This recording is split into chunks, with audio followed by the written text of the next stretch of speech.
"Andrew, I dunno, but you would better go up there and see if she's comin' home," said Fanny. And he answered heavily that maybe he had better, when they heard wheels, which stopped before the house. "They are bringin' her home," said Lee. Andrew ran and threw open the front door. He had a glimpse of Robert's pale face, nodding to him from the buggy as he drove away, and Ellen came hastening up the walk. "Well, Ellen, this is pretty dreadful news," said her father tremulously. "So you have heard. Amos Lee has just come in. It's a terrible thing, Ellen." "Yes, it's terrible," returned Ellen in a quick, strained voice. She entered the sitting room, and when she met her mother's anxious, tender eyes, she stood back against the wall with her hands to her face, sobbing. Fanny ran to her, but her grandmother was quicker. She had her arms around the girl before the mother had a chance. "If they could not get somebody besides you," she said, in a voice of intensest love and anger, "I should call it pretty work. Now you go straight to bed, Ellen Brewster, and I am goin' to make a bowl of sage tea and bring it up, and see if it will not quiet your nerves. I call it pretty work." "Yes, you would better go to bed, Ellen," said Andrew, gulping as if he were swallowing a sob. Mrs. Zelotes fairly forced Ellen towards the door, Fanny following. "Do not talk and wake Amabel," whispered Ellen, forcing back her sobs. "Was he dead when you got there, Ellen?" called out Lee. Mrs. Zelotes turned back and looked at him. "It's after midnight, and time for you to be goin' home," she said. Then the three disappeared. Lee grinned sheepishly at Andrew. "Your mother is a stepper of an old woman," said he. "It's awful news," said Andrew soberly. "Whatever anybody may have felt, nobody expected." "Of course they did not," retorted Lee quickly. Nahum went a step too far. He started for the door as he spoke. "Well, he was crazy, without any doubt," said Andrew. "He will have to swing for it all the same," said Lee, going out. "It do not seem right, if he was not himself when he did it." "Lord, we are all crazy when it comes to things like that," returned Lee. Before closing the door he flashed his black eyes and white teeth at Andrew, who felt repelled. He sat down beside the table and leaned his head upon it. To his fancy, all creation seemed to circle about that one dead man. Mr. Lloyd had been for years the arbiter of his destiny, almost of his life. Andrew had regarded him with almost feudal loyalty and admiration, and lately with bitter revolt and hatred, and now he was dead. He felt no sorrow, but rather a terrible remorse because he felt no sorrow. All the bitter thoughts which he had ever had against Lloyd seemed to marshal themselves before him like an accusing legion of ghosts. And with it, all there was a sense of desolation, as if some force which had been necessary to his full living had gone out of creation. "It's over 30 years since I went to work under him," Andrew thought, and he gave a dry sob. At that moment, a wonderful pity and sorrow for the dead man seemed to spring up in his soul like a light. He felt as if he loved him. Norman Lloyd's funeral was held in the First Baptist Church of Rowe. It was crowded. Mr. Lloyd had been the most prominent manufacturer and the wealthiest man in the city. His employees filled up a great space in the body of the church. Andrew went with his mother and wife. They arrived quite early. When Andrew saw the employees of Lloyd's marching in, he drew a great sigh. He looked at the solemn black thing raised on trestles before the pulpit with an emotion which he could not himself understand. "That man ain't treated me well enough for me to care anything about him," he kept urging upon himself. "He never paid any more attention to me than a gravel stone under his feet. There ain't any reason why I should have cared about him, and I do not. It cannot be that I do." Yet arguing with himself in this way, he continued to eye the casket which held his dead employer with an unyielding grief. Mrs. Zelotes sat like a black, draped statue at the head of the pew, but her eyes behind her black veil were sharply observant. She missed not one detail. She saw everything. She counted the wreaths and bouquets on the casket, and stored in her mind, as vividly as she might have done some old mourning piece, the picture of the near relatives advancing up the aisle. Mrs. Lloyd came leaning on her nephew's arm, and there were Cynthia Lennox and a distant cousin, an elderly widow who had been summoned to the house of death. Ellen sat in the body of the church, with the employees of Lloyd's, between Abby Atkins and Maria. She glanced up when the little company of mourners entered, then cast her eyes down again and compressed her lips. Maria began to weep softly, pressing her handkerchief to her eyes. Ellen's mother had begged her not to sit with the employees, but with her and her father and grandmother in their own pew, but the girl had refused. "I must sit where I belong," said she. "Maybe she thinks it would look as if she was putting on airs on account of Fanny," said to Andrew when Ellen had gone out. I guess she's right, returned Andrew. The employees had contributed money for a great floral piece composed of laurel and white roses, in the shape of a pillow. Mamie Brady, who sat behind Ellen, leaned over, and in a whisper whistled into her ear. "Ain't it handsome?" said she. "Can you see them flowers from the hands?" Ellen nodded impatiently. The great green and white decoration was in plain view from her seat, and as she looked at it, she wondered if it were a sarcasm or poetic truth beyond the scope of the givers. The pillow of laurel and roses, emblematic of eternal peace, presented by the hard hands of labor to dead capital. Of course, the tragic circumstances of Norman Lloyd's death increased the curiosity of the public. Gradually, the church became crowded by a slow and solemn pressure. The aisles were filled. The air was heavy with the funeral flowers. The minister spoke at length, descanting upon the character of the deceased, his uprightness and strict integrity in business, avoiding pitfalls of admissions of weaknesses with the expertness of a juggler. He was always regarded as very apt at funerals, never saying too much and never too little. The church was very still, the whole audience wrapped in a solemn hush, until the minister began to pray. Then there was a general bending of heads and devout screening of faces with hands. Then all at once a sob from a woman sounded from the rear of the church. It was hysterical, and had burst from the restraint of the weeper. People turned about furtively. "Who was that?" whispered Mamie Brady, after a prolonged stare over her shoulders from under her red frizzle of hair. "It ain't any of the mourners." Ellen shook her head. "Do keep still, Mamie Brady," whispered Abby Atkins. The sob came again, and this time it was echoed from the pew where sat the members of the dead man's family. Mrs. Lloyd began weeping convulsively. Her state of mind had raised her above natural emotion, and yet her nerves weakly yielded to it when given such an impetus. She wept like a child, and now and then a low murmur of heartbroken complaint came from her lips, and was heard distinctly over the church. Other women began to weep. The minister prayed, and his words of comfort seemed like the air in a discordant medley of sorrow. Andrew Brewster's face twitched. He held his hands clutched tightly. Fanny was weeping, but the old woman at the head of the pew sat immovable. When the services were over, and the great concourse of people had passed around the casket and viewed the face of the dead, with keen, sidewise observation of the funeral flowers, Mrs. Zelotes pressed out as fast as she was able without seeming to crowd, and caught up with Mrs. Poindexter, who had sat in the rear of the church. She came alongside as they left the church, and the two old women moved slowly down the sidewalk, with lingering glances at the funeral procession drawn up in front of the church. "Who was that cryin' so in back? Did you see?" asked Mrs. Zelotes of Mrs. Poindexter, whose eyes were red, and whose face bore an expression of meek endurance of a renewal of her own experience of sorrow. "It was Joe Martin's wife," said she. "I sat just behind her." "What made her?" Then both started, for the woman who had sobbed came up behind them, her brother, an elderly man, trying to hold her back. "You stop, John," she cried. "I heard what she said, and I am goin' to tell her. I am goin' to tell everybody. Nobody shall stop me." There the minister spoke and spoke and spoke, and he never said a word as to any good he would done. "I am goin' to tell.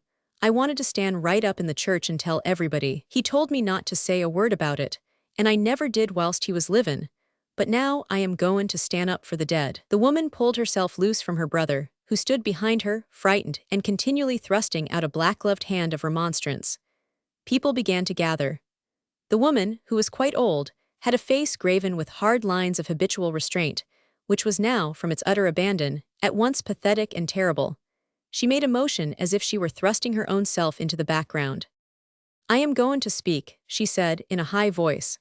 "I held my tongue for the livin', but I am goin' to speak for the dead. My poor husband died 20 years ago, got his hand cut in a machine in Lloyd's, and had lockjaw, and I was left with my daughter that had spinal disease, and my little boy that died, and my own health none too good. Andan Hehe came to my house, one night after the funeral. Andan told me he was goin' to look out for me, and he has. That blessed man gave me $5 every week of my life, and he buried poor Annie when she died, and my little boy, and he made me promise never to say a word about it. $5 every week of my life, $5. The woman's voice ended in a long-drawn, hysterical wail. The other women who had been listening began to weep. Mrs. Poindexter, when she and Mrs. Zelotes moved on, was sobbing softly, but Mrs. Zelotes's face, though moved, wore an expression of stern conjecture. I would like to know how many things like that Norman Lloyd did, said she. I never supposed he was that kind of a man. She had a bewildered feeling, as if she had to reconstruct her own idea of the dead man as a monument to his memory, and reconstruction was never an easy task for the old woman. Chapter 45. A short time after Norman Lloyd's death, Ellen, when she had reached the factory one morning, met a stream of returning workmen. They swung along, and on their faces were expressions of mingled solemnity and exultation, as of children let out to play because of sorrow in the house, which will not brook the jarring inconsequence of youth. Mamie Brady, walking beside a young man as red-haired as herself, called out, with ill-repressed glee, "Turn round, Ellen Brewster.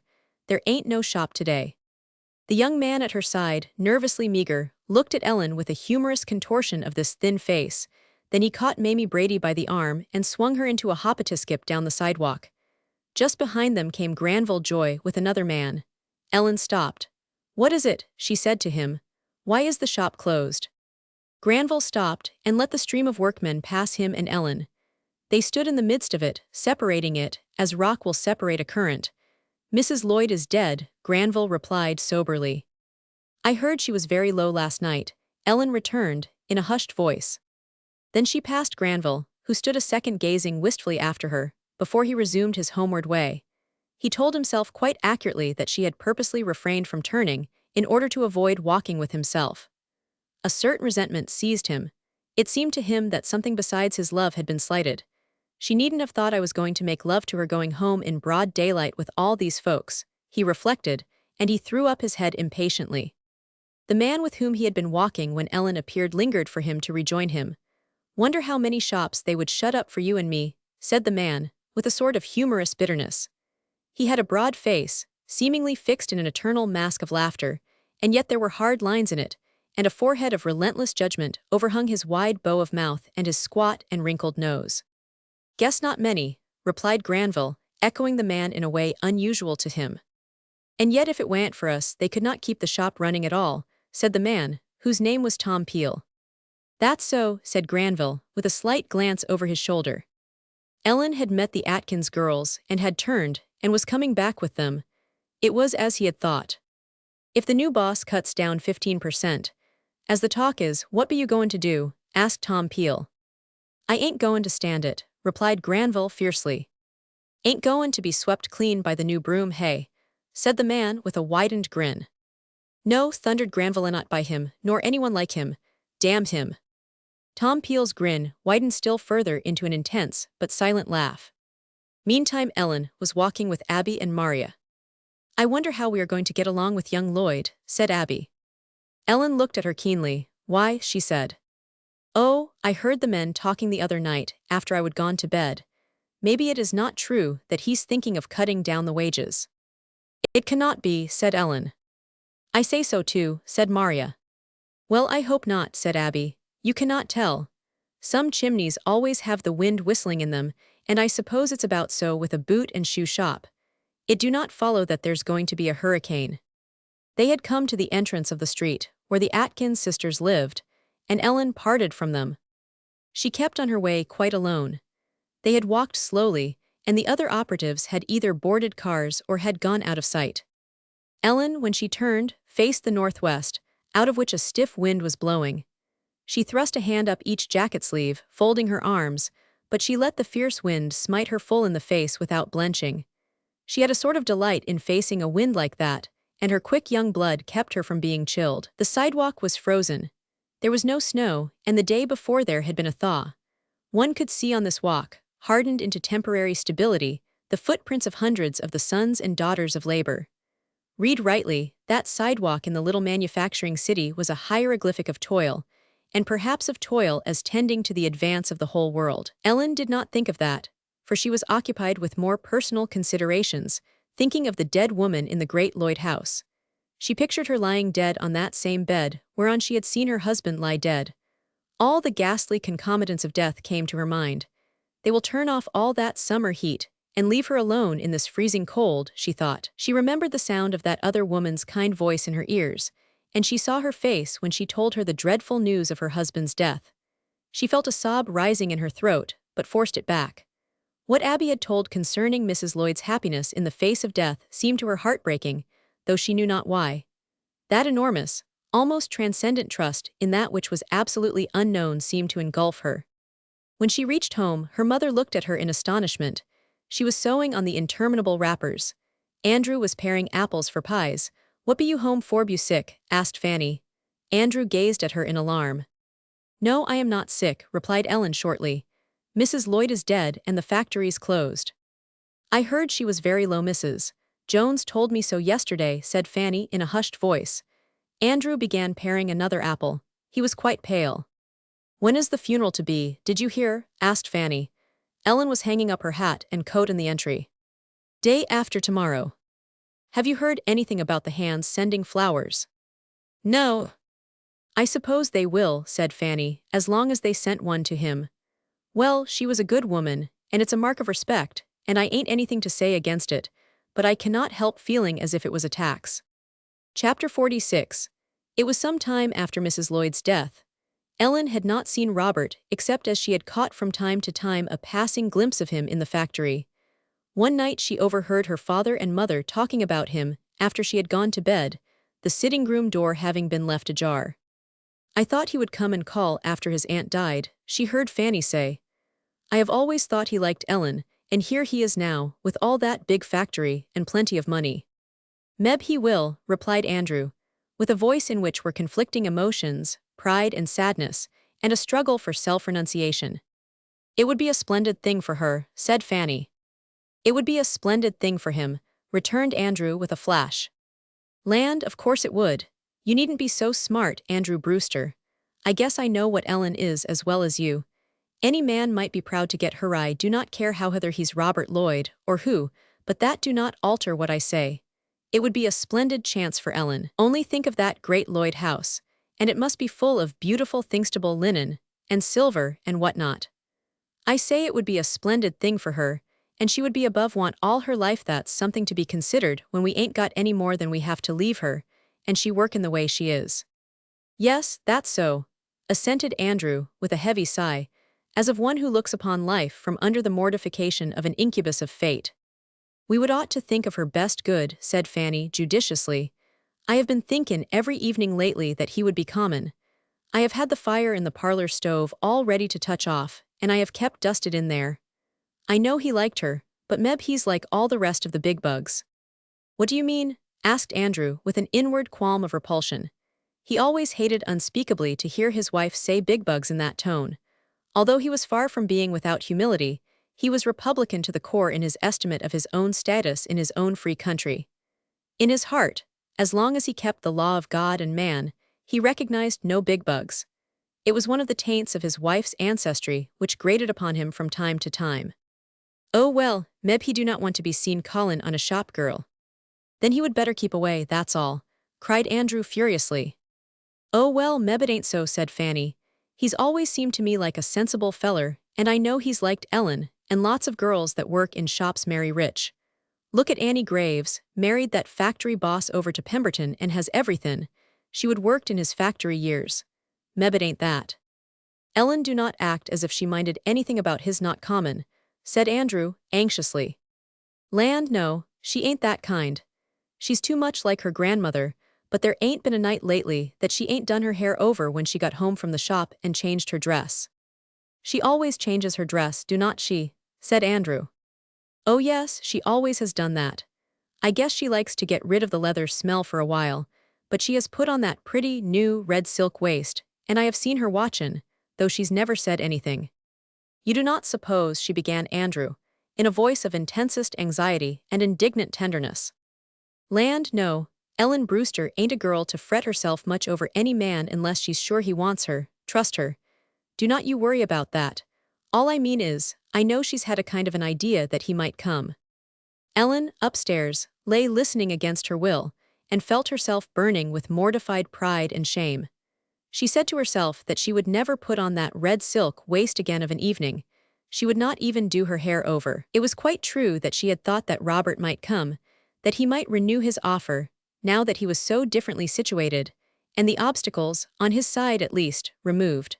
She told herself all the time that the obstacles on her own were still far from removed. She asked herself how could she, even if this man loved her and wished to marry her, allow him to support all her family, although he might be able to do so. She often told herself that she ought perhaps to have pride enough to refuse, and yet she watched for him to come. She had reflected at first that it was, of course, impossible for him to seem to take advantage of the deaths which had left him with this independence, that he must stay away for a while from motives of delicacy.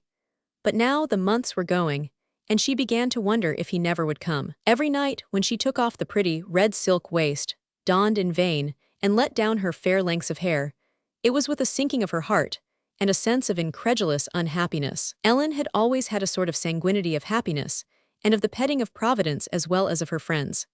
However, the girl had, in spite of her childlike trust in the beauty of her life, plenty of strength to meet its refutal, and a pride equal to her grandmother's. In case Robert Lloyd should never approach her again, she would try to keep one face of her soul always veiled to her inmost consciousness. The next evening she was careful not to put on her red silk waist, but changed her shop dress for her old blue woolen, and only smoothed her hair. She even went to bed early in order to prove to her mother that she expected nobody. "You ain't goin' to bed as early as this, Ellen," her mother said, as she lighted her lamp. "Yes, I am going to bed and read." "Seems as if somebody might be in," said Fanny, awkwardly. "I do not know who," Ellen returned, with a gentle haughtiness. Andrew colored. He was at his usual task of paring apples. Andrew, in lieu of regular work outside, assisted in these household tasks, that his wife might have more time to sew. He looked unusually worn and old that night. "If anybody does come, Ellen will have to get up, that's all," said Fanny, when the girl had gone upstairs. Then she pricked up her ears, for the electric car had stopped before the house. Then it went on, with a sharp clang of the bell and a gathering rush of motion. "That car stopped," Fanny said, breathlessly, her work falling from her fingers. Andrew and she both listened intently, then footsteps were heard plainly coming around the path at the side of the house. Fanny's face fell. "It's only some of the men," said she in a low voice. Then there came a knock on the side door, and Andrew ushered in John Sargent, Joe Atkins, and Amos Lee. Nahum Beals did not come in those days, for he was in prison awaiting trial for the murder of Norman Lloyd. However, Amos Lee's note was as impressive as his. He called often with Sargent and Atkins. They could not shake him off. He lay in wait for them at street corners and joined them. He never saw Ellen alone, and did not openly proclaim his calls as meant for her. She prevented him from doing that in a manner which he could not withstand, full of hot and reckless daring as he was. When he entered that night, he looked around with keen furtiveness, and was evidently listening and watching for her, though presently his voice rose high in discussion with the others. After a while the man who lived next door dropped in, and his wife with him. She and Fanny withdrew to the dining room with their sewing fur. The woman also worked on rappersand, left the sitting room to the men. "It beats all how they like to talk," said the woman, with a large-minded leniency, "and they never get anywhere," she added. "They work themselves all up and never get anywhere, but men are all like that." "Yes, they be," assented Fanny. "Jest hear that Lee feller," said the woman. Amos Lee's voice was audible over the little house, and could have been heard in the yard, for it had an enormous carrying quality. It was the voice of a public ranter. Ellen, up in her chamber, lying in her bed, with a lamp at her side, reading, closely covered from the cold for the room was unheeded, heard him with a shiver of disgust and repulsion, and yet with a fierce sympathy and loyalty. She could not distinguish every word he said, but she knew well what he was talking about. Mrs. Lloyd's death had made a certain hush in the ferment of revolt at Lloyd's, but now it was again on the move. There was a strong feeling of dislike to young Lloyd among the workmen. His uncle had heaped up ill feeling as well as wealth as a heritage for him. The older Lloyd had never been popular, and Robert had succeeded to all his unpopularity, and was fast gathering his own. He was undoubtedly disposed to follow largely his uncle's business methods. He had admired them, they had proved successful, and he had honestly seen nothing culpable in them as business methods go. So it was not strange that he tried to copy them when he came into charge of Lloyd's. He was inclined to meet opposition with the same cool inflexibility of persistency in his own views, and was disposed to consult his own interests, and carry out his own plans with no more brooking of interference than the skipper of a man-o'-war. Therefore, when it happened, shortly after his aunt's death, that he conceived a dissatisfaction with some prominent spirits among Union men, He discharged them without the slightest reference to the fact that they were old and skillful workmen, and employed non-union men from another town in their places. He had indeed the object of making in time his factory entirely non-union. He said to himself that he would be dictated to by no labor organization under the sun, and that went a step beyond his uncle, inasmuch as the elder Lloyd had always made his own opinions subservient to good business policy, but Robert was younger and his blood hotter. It happened, also, a month later, when he began to see that business had fallen off considerably indeed. It was the beginning of a period of extreme business depression, and that he could no longer continue on the same scale with the same profits, that instead of assembling the men in different departments, communicating the situation to them, and submitting them a reduced price list for consideration, as was the custom with the more pacific of the manufacturers in the vicinity, he posted it up in the different rooms with no ado whatever. That had been his uncle's method, but never in the face of such brewing discontent as was prevalent in Lloyd's at that time. It was an occasion when the older man would have shut down, but Robert had, along with his arbitrary impetuosity, a real dislike to shut down on account of the men, for which they would have been the last to give him credit. Poor devils, he told himself, standing in the office window one night, and seeing them pour out and disappear into the early darkness beyond the radius of the electric lights, I cannot turn them adrift without $1 in midwinter. I will try to run the factory a while longer on a reduced scale, if I only meet expenses. He saw Ellen going out, descending the steps with the Atkins girls, and as she passed the light, her fair head shone out for a second like an aureole. A great wave of tenderness came over him. He reflected that it would make no difference to her, that it was only a question of time before he lifted her forever out of the ranks of toil. The impulse was strong upon him to go to see her that night, but he had set himself to wait 3 months after his aunt's death, and the time was not yet up. He had a feeling that he might seem to be, and possibly would be, taking advantage of his bereavement if he went sooner, and that Ellen herself might think so. It was that very night that Ellen had gone to bed early, to prove not only to her mother but to herself that she did not expect him, and the men came to see Andrew. Once she heard Amos Lee's voice raised to a higher pitch than ever, and distinguished every word. "I tell you he's goin' to cut the wages tomorrow," said he. There was a low rumble of response, which Ellen could not understand, but Lee's answer made it evident. "How do I know?" he thundered. "It is in the air. He do not tell any more than his uncle did, but you wait and see, that's all." "I do not believe it," the girl upstairs said to herself, indignantly and loyally. "He cannot cut the wages of all those poor men, he with all his uncle's money." But the next morning, the reduced price list was posted on the walls of the different rooms in Lloyd's. Chapter 47. There was a driving snowstorm the next day. When Ellen started for the factory, the white twilight of early morning still lingered. Everywhere were the sons and daughters of toil plodding laboriously and noiselessly through the snow, each keeping in the track of the one who went before. There was no wind blowing, and the snow was in a blue-white level. The trees bent stiffly and quietly beneath a heavy shag of white, and now and then came a clamor of birds, which served to accentuate the silence and peace. Ellen could always be forced by an extreme phase of nature to forgetfulness of her own stresses. For the time being she forgot everything: her vain watching for Robert, the talk of trouble in the factory, the disappointment in her home, all were forgotten in the contemplation, or rather in the absorbing, of this new-old wonder of snow. There was a survival of the old Greek spirit in the girl, and had she come to earth without her background of orthodox traditions, she might have easily found her own deities in nature. The peace of the snow enveloped her soul as well as the earth, and she became a beneficiary of the white storm.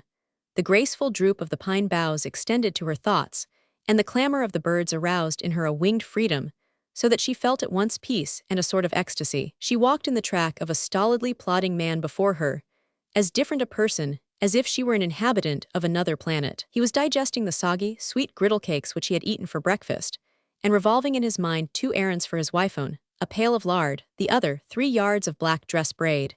He was considering the surface scum of existence, that which pertained solely to his own petty share of it, the girl, the clear residue of life which was, and had been, and would be. Each was on the way to humble labor for daily bread, but with a difference of eternity between them.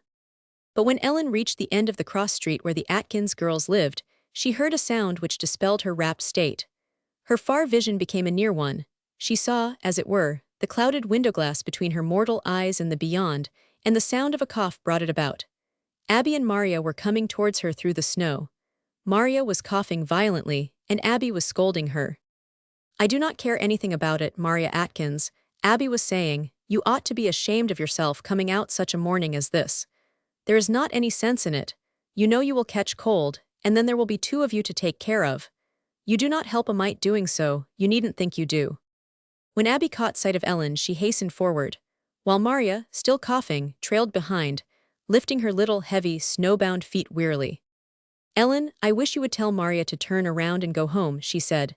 "Just hear her cough and out in all the snow and getting her skirts draggled. She has not got common sense, you tell her so." Ellen stopped, nodding assentingly.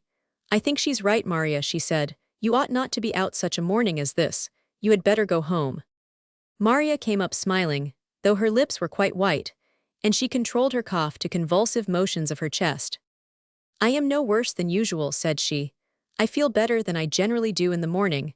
I have not coughed any more if I have as much, and I am holding my dress up high, and you know how warm the factory is. It will be enough sight warmer than it is at home. It is cold at home."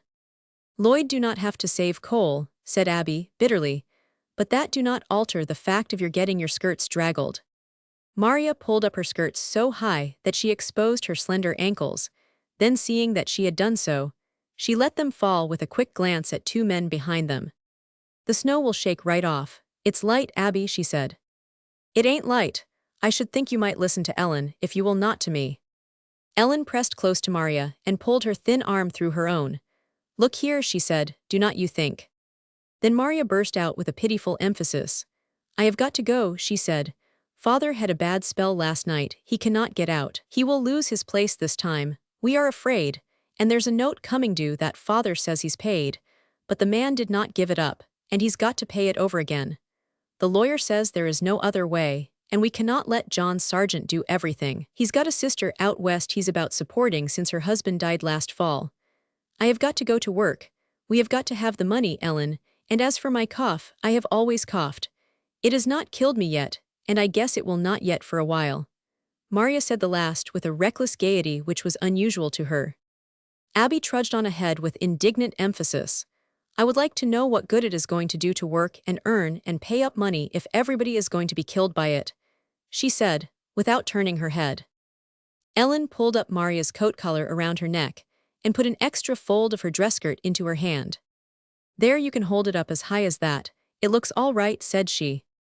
"I wish Robert Lloyd had to get up at 6 o'clock and trudge a mile in the snow to his work," said Abby, with sudden viciousness. "He will be driven down in his Russian sleigh by a man looking like a drummager and cut our poor little wages, and that's all he cares. Who's earning the money, he or us, I would like to know. I hate the rich." "If it's true, what you say," said Maria, "it seems to me it's like hating those you have given things to, and that's worse than hating your enemies." "Do not say given, say been forced to hand over," retorted Abby, fiercely, "and do not preach, Maria Atkins, I hate preaching, and do have sense enough not to talk when you are out in this awful storm. You can keep your mouth shut if you cannot do anything else." Ellen had turned quite white at Abby's words. "You do not think that he means to cut the wages," she said, eagerly. "I know he does, I had it straight. Wait till you get to the shop." "I do not believe it." "You wait. Norman Lloyd was as hard as nails, and the young one is just like him." Abby looked relentlessly at Ellen. "Maybe it is not so," whispered Maria to Ellen. "I do not believe it is," responded Ellen, but Abby heard them and turned with a vicious jerk. "While you wait," said she. The moment Ellen reached the factory, she realized that something unwanted had happened. There were groups of men, talking, oblivious even of the blinding storm, which was coming in the last few minutes with renewed fury, falling in heavy sheets like dank shrouds. Ellen saw one man in a muttering group throw out an arm, whitened like a branch of a tree, and shake a rasped, red fist at the splendid Russian sleigh of the Lloyds, which was just gliding out of sight with a flurry of bells and a swing of fur tails, the whole surmounted by the great fur hat of the coachman. Abby turned and looked fiercely at Ellen. "What did I tell you?" she cried. Even then Ellen would not believe. She caught a glimpse of Robert's fair head at the office window, and a great impulse of love and loyalty came over her. "I do not believe it," she said aloud to Maria. Maria held her arm tightly. Maybe it is not so, she said. But when they entered the room where they worked, there was a sullen group before a placard tacked on the wall. Ellen pressed closely and saw what it was: a reduced wage list. Then she went to her machine. Chapter 48. Ellen had a judicial turn of mind, as her schoolmaster had once said of her. She was able to look at matters from more than one standpoint, but she reasoned with a New Testament clearness of impartiality. She was capable of uncompromising severity, since she brought such a clear light of youth and childhood to bear upon even those things which needed shadows for their true revelation. Everything was for her either black or white. She had not lived long enough, perhaps she never would, for a comprehension of halftones. The situation to her mind was perfectly simple, and she viewed it with a candor which was at once terrible and cruel, for it involved cruelty not only to Robert but to herself. She said to herself, here was this rich man, this man with accumulation of wealth, not $1 of which he had earned himself, either by his hands or his brains, but which had been heaped up for his uncle by the heart and back-breaking toil of all these poor men and women. And now he was going to abuse his power of capital, his power to take the bread out of their mouths entirely, by taking it out in part. He was going to reduce their wages, he was deliberately going to cause privation, and even suffering where there were large families. She felt the most unqualified dissent and indignation, and all the love which she had for the man only intensified it. Love, with a girl like this, tended to clearness of vision instead of blindness. She judged him as she would have judged herself. As she stood working at her machine, stitching linings to vamps, she kept a sharply listening ear for what went on about her. But there was very little to hear after work had fairly commenced, and the great place was in full hum. The demand of labor was so imperative that the laborers themselves were merged in it. They ceased to be for the time, and instead of living, they became parts of the struggle for life.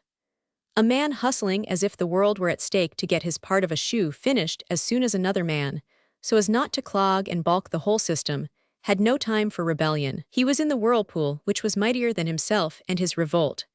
After all, a man is a small and helpless factor before his own needs. For a time those whirring machines, which had been evolved in the first place from the brains of men, and partook in a manner of both the spirit and the grosser elements of existence, its higher qualities and its sordid mechanism, like man himself, had the best of it. The swart arms of the workmen flew at their appointed tasks. They fed those unsatisfied maws. The factory vibrated with the heavy thud of the cutting machines like a pulse. The racks with shoes in different stages of completion trundled from one department to another, propelled by men with tense arms and doggedly bent heads. Ellen worked with the rest, but she was one of the few whose brain could travel faster than her hands. She thought as she worked, for her muscles did not retard her mind. She was composed of two motions, one within the other, and the central motion was so swift that it seemed still. Ed Flynn came down the room and bent over her. "Good morning," he said. He was too gaily confident to be entirely respectful, but he had always a timidity of bearing which sat oddly upon him before Ellen.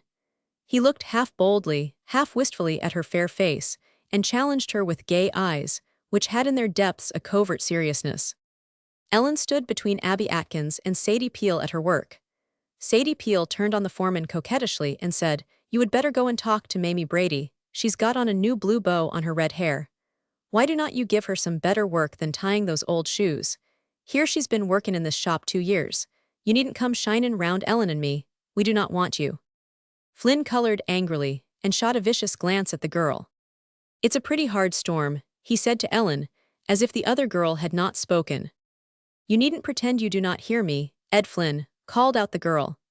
Her cheap finery was in full force that morning, not a lock of her brown hair was unstudied in its arrangement, and she was as conscious of her pose before her machine as if she had been on the stage.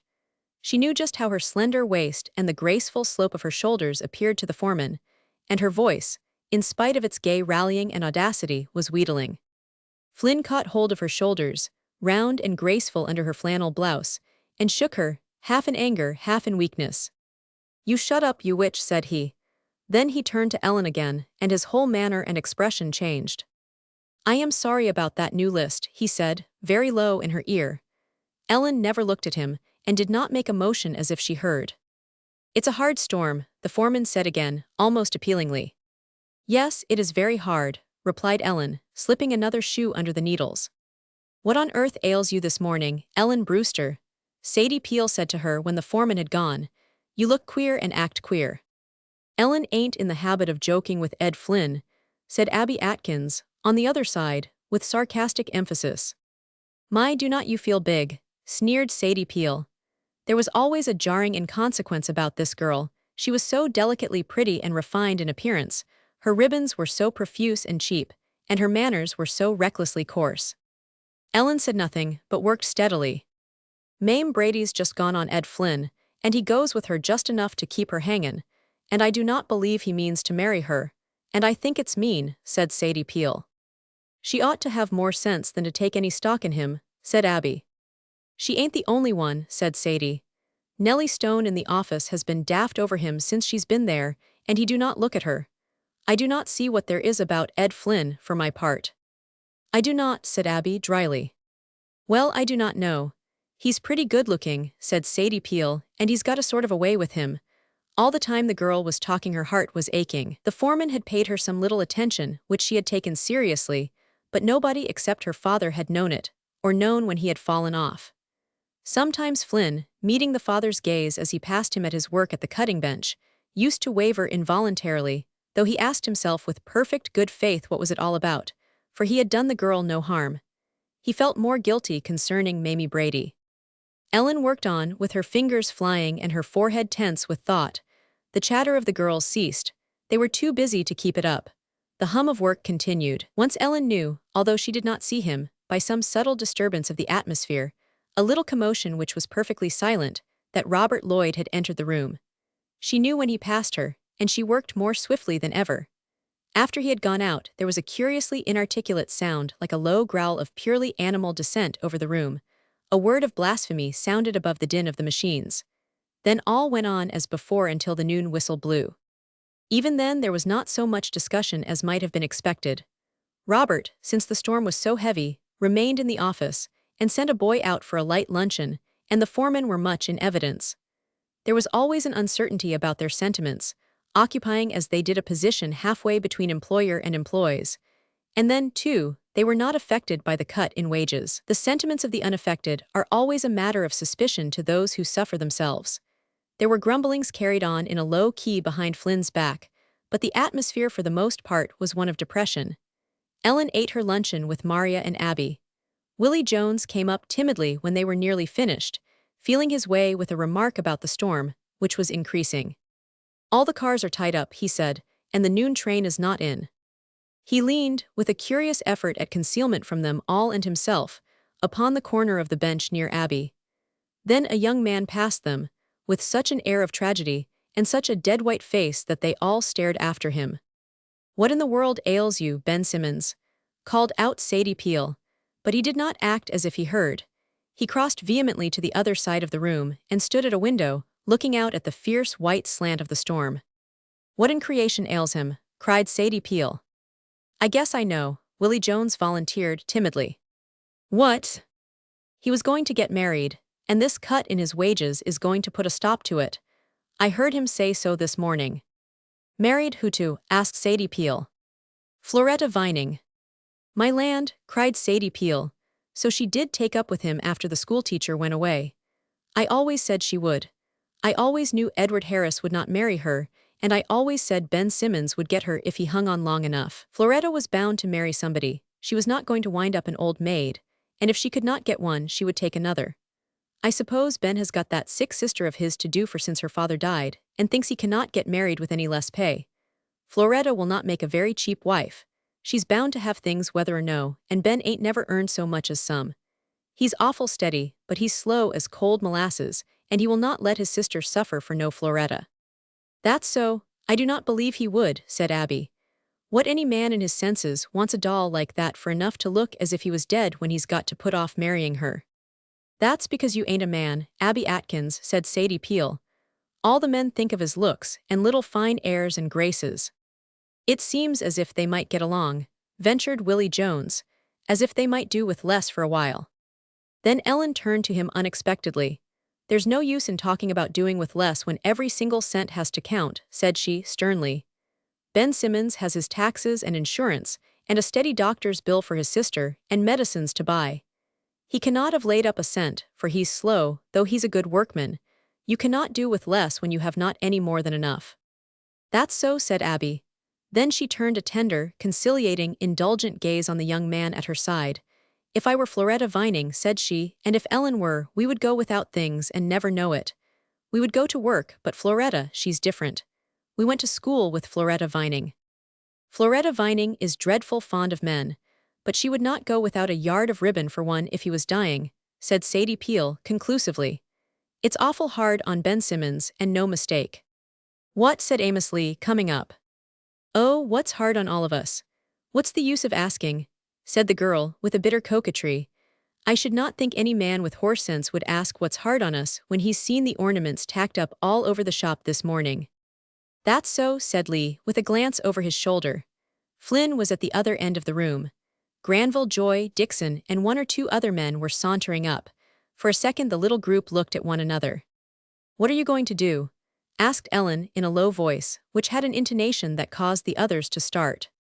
I know what I will do, if I can get enough to back me, cried Lee in a loud voice. Hush up, said Sadie Peel. Then her father came along, smiling his imperturbable smile on his wide face, which had a Slavonic cast, although he was New England born and bred.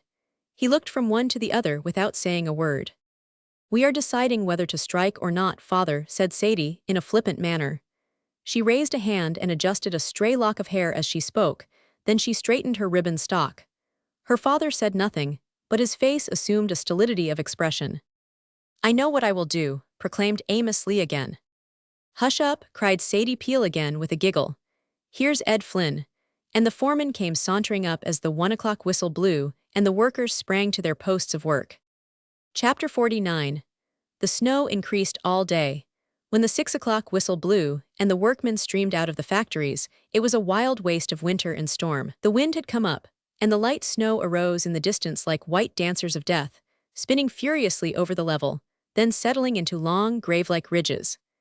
Ellen glanced into the office as she passed the door, and saw Robert Lloyd talking busily with Flynn and another foreman by the name of Dennison. As she passed, Robert turned with a look as if he had been watching for her, and came forward hastily. Miss Brewster, he called. Mamie Brady, following close behind, gave Ellen an admonishing nudge.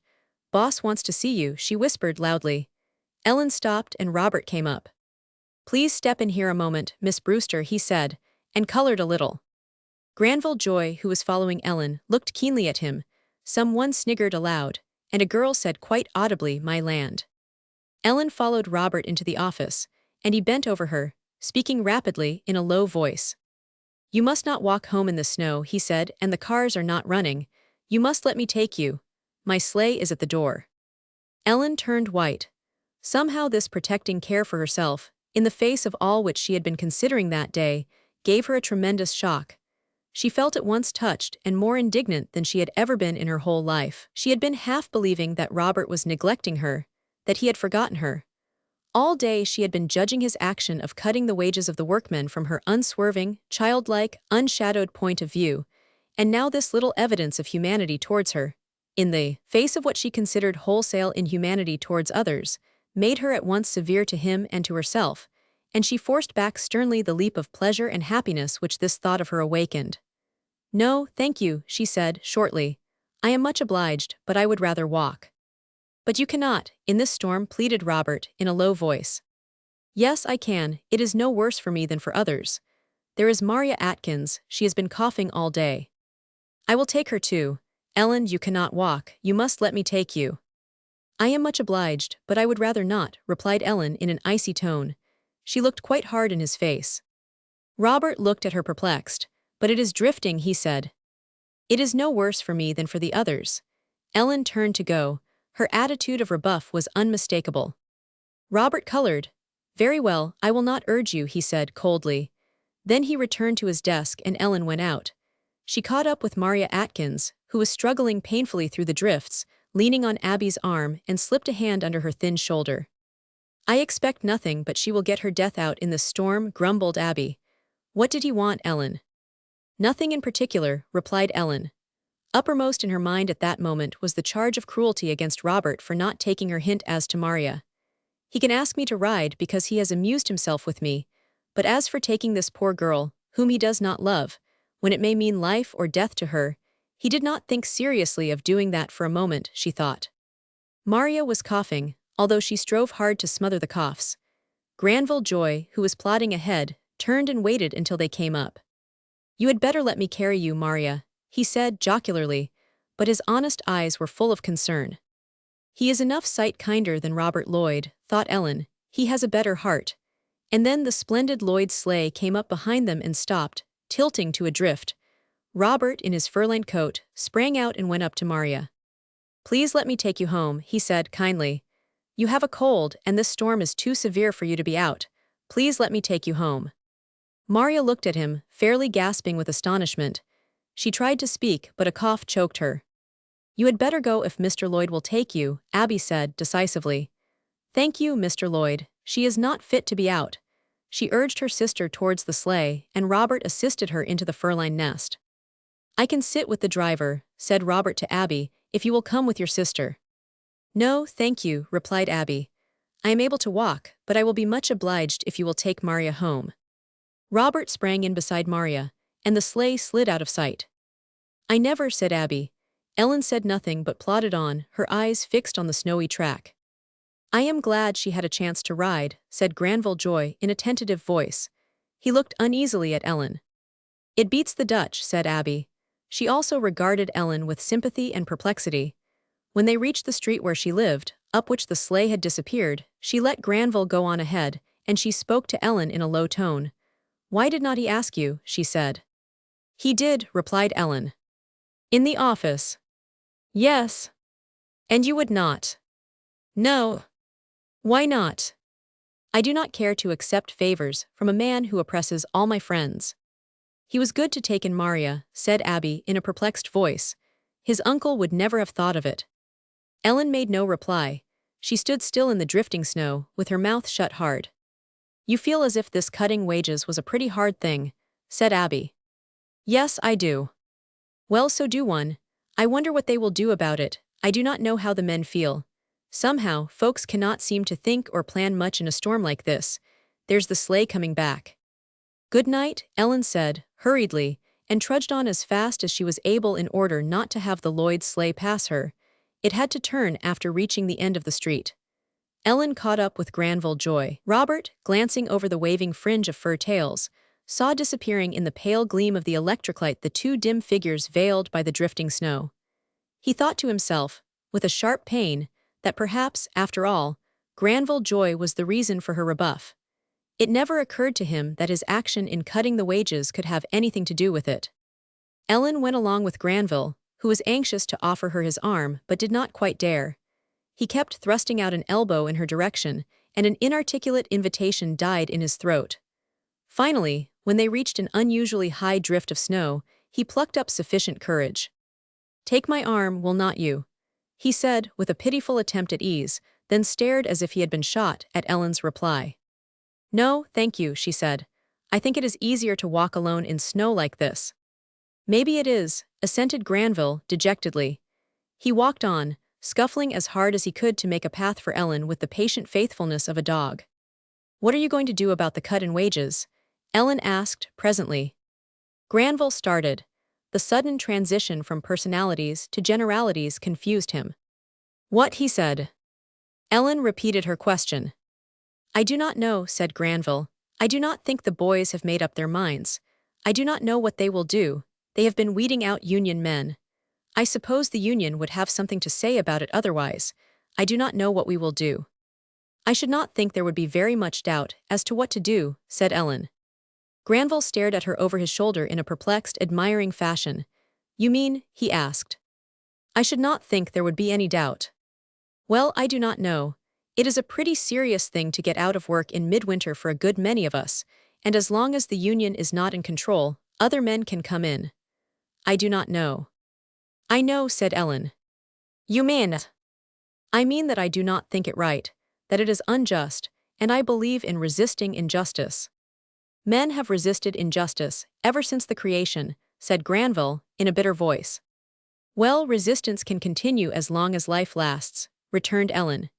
Just then came a fiercer blast than ever, laden with a stinging volley of snow, and seemed to sweep the words from the girl's mouth. She bent before it involuntarily, and the conviction forced itself upon her that, after all, resistance to injustice might be as futile as resistance to storm, that injustice might be one of the primal forces of the world, and one of the conditions of its endurance, and yet with the conviction came the renewed resolution to resist. "What can poor men do against capital unless they are backed up by some labor organization?" asked Granville. "And I do not believe there are a dozen in the factory who belong to the union. There has been an understanding, without his ever saying so that I know of, that the old boss did not approve of it. So lots of us kept out of it, we wanted work so bad. What can we do against such odds?" "When right is on your side, you have all the odds," said Ellen, looking back over her snow-powdered shoulder. "Then you would strike." "I would not submit." "Well, I do not know how the boys feel," said Granville. "I suppose we will have to talk it over." "I should not need to talk it over," said Ellen. "You have gone past your house, Granville." "I ain't going to let you go home alone in such a storm as this," said Granville, in a tender voice, which he tried to make facetious. "I would not let any girl go home alone in such a storm." Ellen stopped short. "I do not want you to go home with me, thank you, Granville," she said. "Your mother will have supper ready and I can go just as well alone." "Ellen, I will not let you go alone," said the young man as a wilder gust came. "Suppose you should fall down." "Fall down," repeated Ellen with a laugh, but her regard of the young man, in spite of her rebuff, was tender. He touched her with his unfailing devotion. The heavy trudging by her side of this poor man meant, she told herself, much more than the invitation of the rich one to ride behind his bays in his luxurious sleigh. This meant the very bone and sinew of love. She held out her little mittened hand to him. "Good night, Granville," she said. Granville caught it eagerly. "Oh, Ellen," he murmured. But she withdrew her hand quickly. "We have always been good friends, and we always will be," said she, and her tone was unmistakable. The young man shrank back. "Yes, we always will, Ellen," he said, in a faithful voice with a note of pain in it. "Good night," said Ellen again. "Good night," responded Granville, and turned his plodding back on the girl and retraced his laborious steps towards his own home, which he had just passed. There come times for all souls when the broad light of the path of humanity seems to pale to insignificance before the intensity of the one little searchlight of personality. Granville Joy felt as if the eternal problem of the rich and poor, of labor and capital, of justice and equality, was as nothing before the desire of his heart for that one girl who was disappearing from his sight behind the veil of virgin snow. Chapter 50. When Ellen came in sight of her house that night, she saw her father's bent figure moving down the path with sidewise motions of a broom. He had been out at short intervals all the afternoon, that she should not have to wade through drifts to the door. The electric light shone full on this narrow, cleared track and the toiling figure. "Hullo, father," Ellen called out. Andrew turned, and his face lit with love and welcome and solicitude. "Be you dreadful snowy?" he asked. "Oh no, father, not very. It's an awful storm." "Pretty bad, but I got along all right. The snowplow has been out." "Wait a minute till I get this swept," said Andrew, sweeping violently before her. "You needn't have bothered, father," said Ellen. "I ain't anything else to do," replied Andrew in a sad voice. "There's mother watching," said Ellen. "Yes, she's been digging at them wrappers all day." "I suppose she has," Ellen returned, in a bitter tone. Her father stared at her. Ellen never spoke like that. For the first time she echoed him and her mother. Something like terror came over him at the sound of that familiar note of his own life from this younger one. He seemed to realize dimly that a taint of his nature had descended upon his child. When Ellen entered the house, the warm air was full of savory odors of toast and tea, and cooking meat and vegetables. "You would better go right upstairs and put on a dry dress, Ellen," said Fanny. "I put your blue one out on your bed, and your shoes are warming by the sitting-room stove. I have been worrying as to how you were going to get home all day." Then she stopped short as she caught sight of Ellen's face. "What on earth is the matter, Ellen Brewster?" she said. "Nothing," said Ellen. "Why? You look queer. Has anything happened?" "Yes, something has happened." "What?" Andrew turned pale. He stood in the entry with his snowy broom in hand, staring from one to the other. "Nothing that you need worry about," said Ellen. "I will tell you when I get my dress changed." Ellen pulled off her rubbers and went upstairs to her chamber. Fanny and Andrew stood looking at each other. You do not suppose, whispered Andrew. Suppose what? Responded Fanny sharply. They continued to look at each other. Fanny answered Andrew as if he had spoken, with that jealous pride for her girl's self-respect, which possessed her even before the girl's father. Land, it ain't that, said she. You would not catch Ellen lookin' as if anything had come across her for such a thing as that. No, I suppose she would not, said Andrew, and he actually blushed before his wife's eyes. That afternoon Mrs. Weatherd had been in, and told Fanny that she had heard that Robert Lloyd was to be married to Maud Hemingway, and both Andrew and Fanny had thought of that as the cause of Ellen's changed face. You would better take that broom out into the shed, and get the snow off yourself, and come in and shut the door, Fanny said shortly. You are colding the house all off, and Amabel has got a cold, and she's sitting right in the draught. All right, replied Andrew meekly, though Fanny had herself been holding the sitting-room door open. In those days Andrew felt below his moral stature as head of the house. Actually, looking at Fanny, who was earning her small share towards the daily bread, she seemed to him much taller than he, though she was a head shorter. He thought so little of himself, he seemed to see himself as through the wrong end of a telescope. Fanny went into the sitting-room and shut the door with a bang. Amabel did not look up from her book. She was reading a library book much beyond her years, and sniffing pathetically with her cold. Amabel had begun to discover an omnivorous taste for books, which stuck at nothing. She understood not more than half of what she read, but seemed to relish it like indigestible food. When Ellen came downstairs, and sat beside the coal stove to change her shoes, she looked at the book which Amabel was reading. You ought not to read that book, dear, she said. Let Ellen get you a better one for a little girl tomorrow. But Amabel, without paying the slightest heed to Ellen's words, looked up at her with amazement, as Andrew and Fanny had done. What's the matter, Ellen? She asked, in her little hoarse voice. Fanny and Andrew, who had just entered, stood waiting. Ellen bent over her shoe, drawing in the strings firmly and evenly. Mr. Lloyd has reduced the wage list, she said. How much? Asked Andrew in a hoarse voice. 10%. There was a dead silence. Andrew and Fanny looked at Ellen like people who are uncertain of their next move.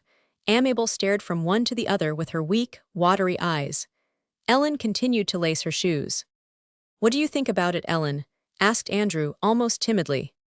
I know of only one thing to think, replied Ellen in a dogged voice. As she spoke, she pulled the tag off a shoestring, because it would not go through the eyelet. What is that? Asked Fanny in a hard voice. I think it is cruelty and tyranny, said Ellen, pulling the rough end of the string through the eyelet.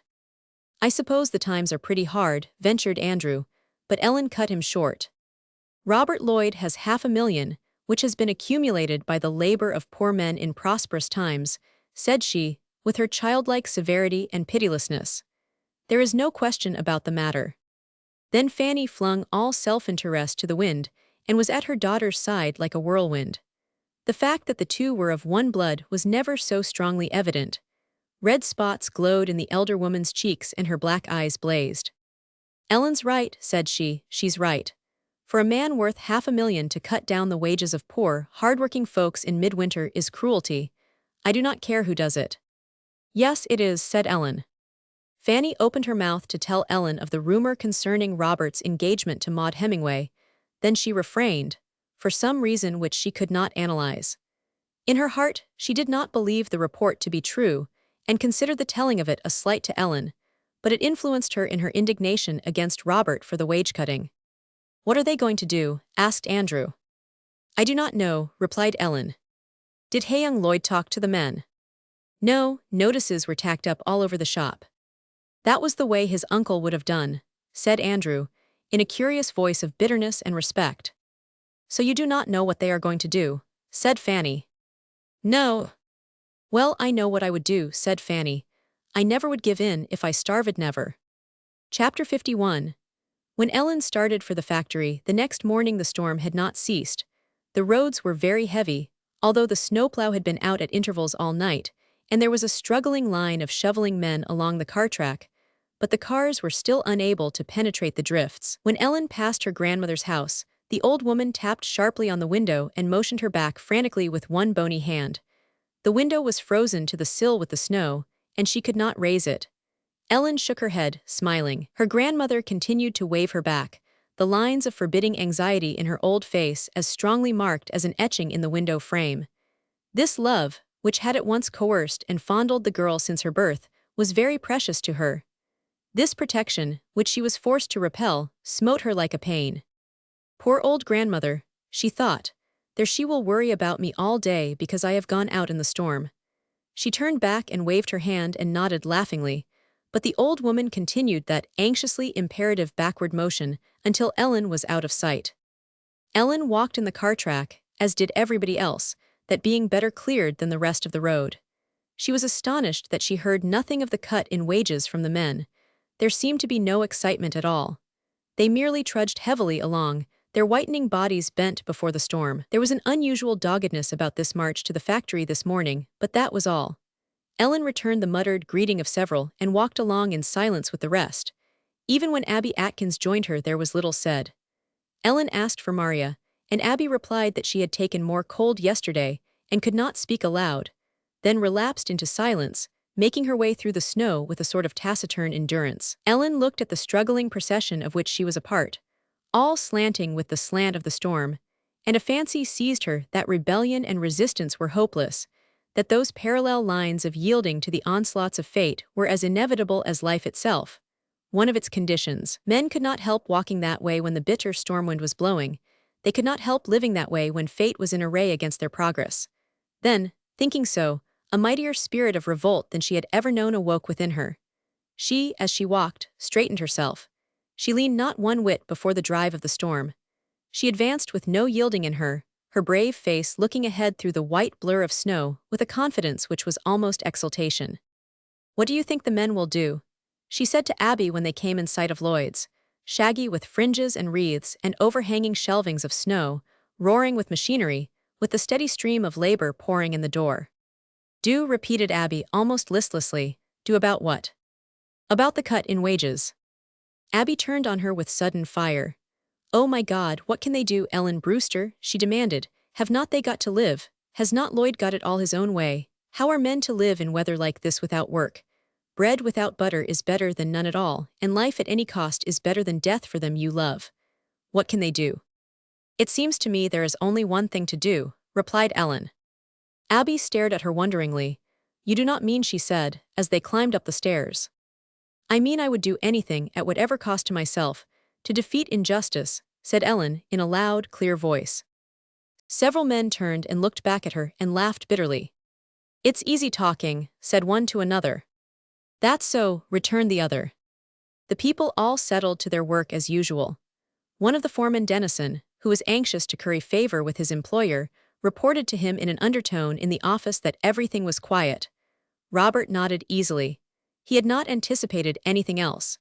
In the course of the morning, he looked into the room where Ellen was employed, and saw with relief and concern her fair head before her machine. It seemed to him that he could not bear it one instant longer to have her working in this fashion, that he must lift her out of it.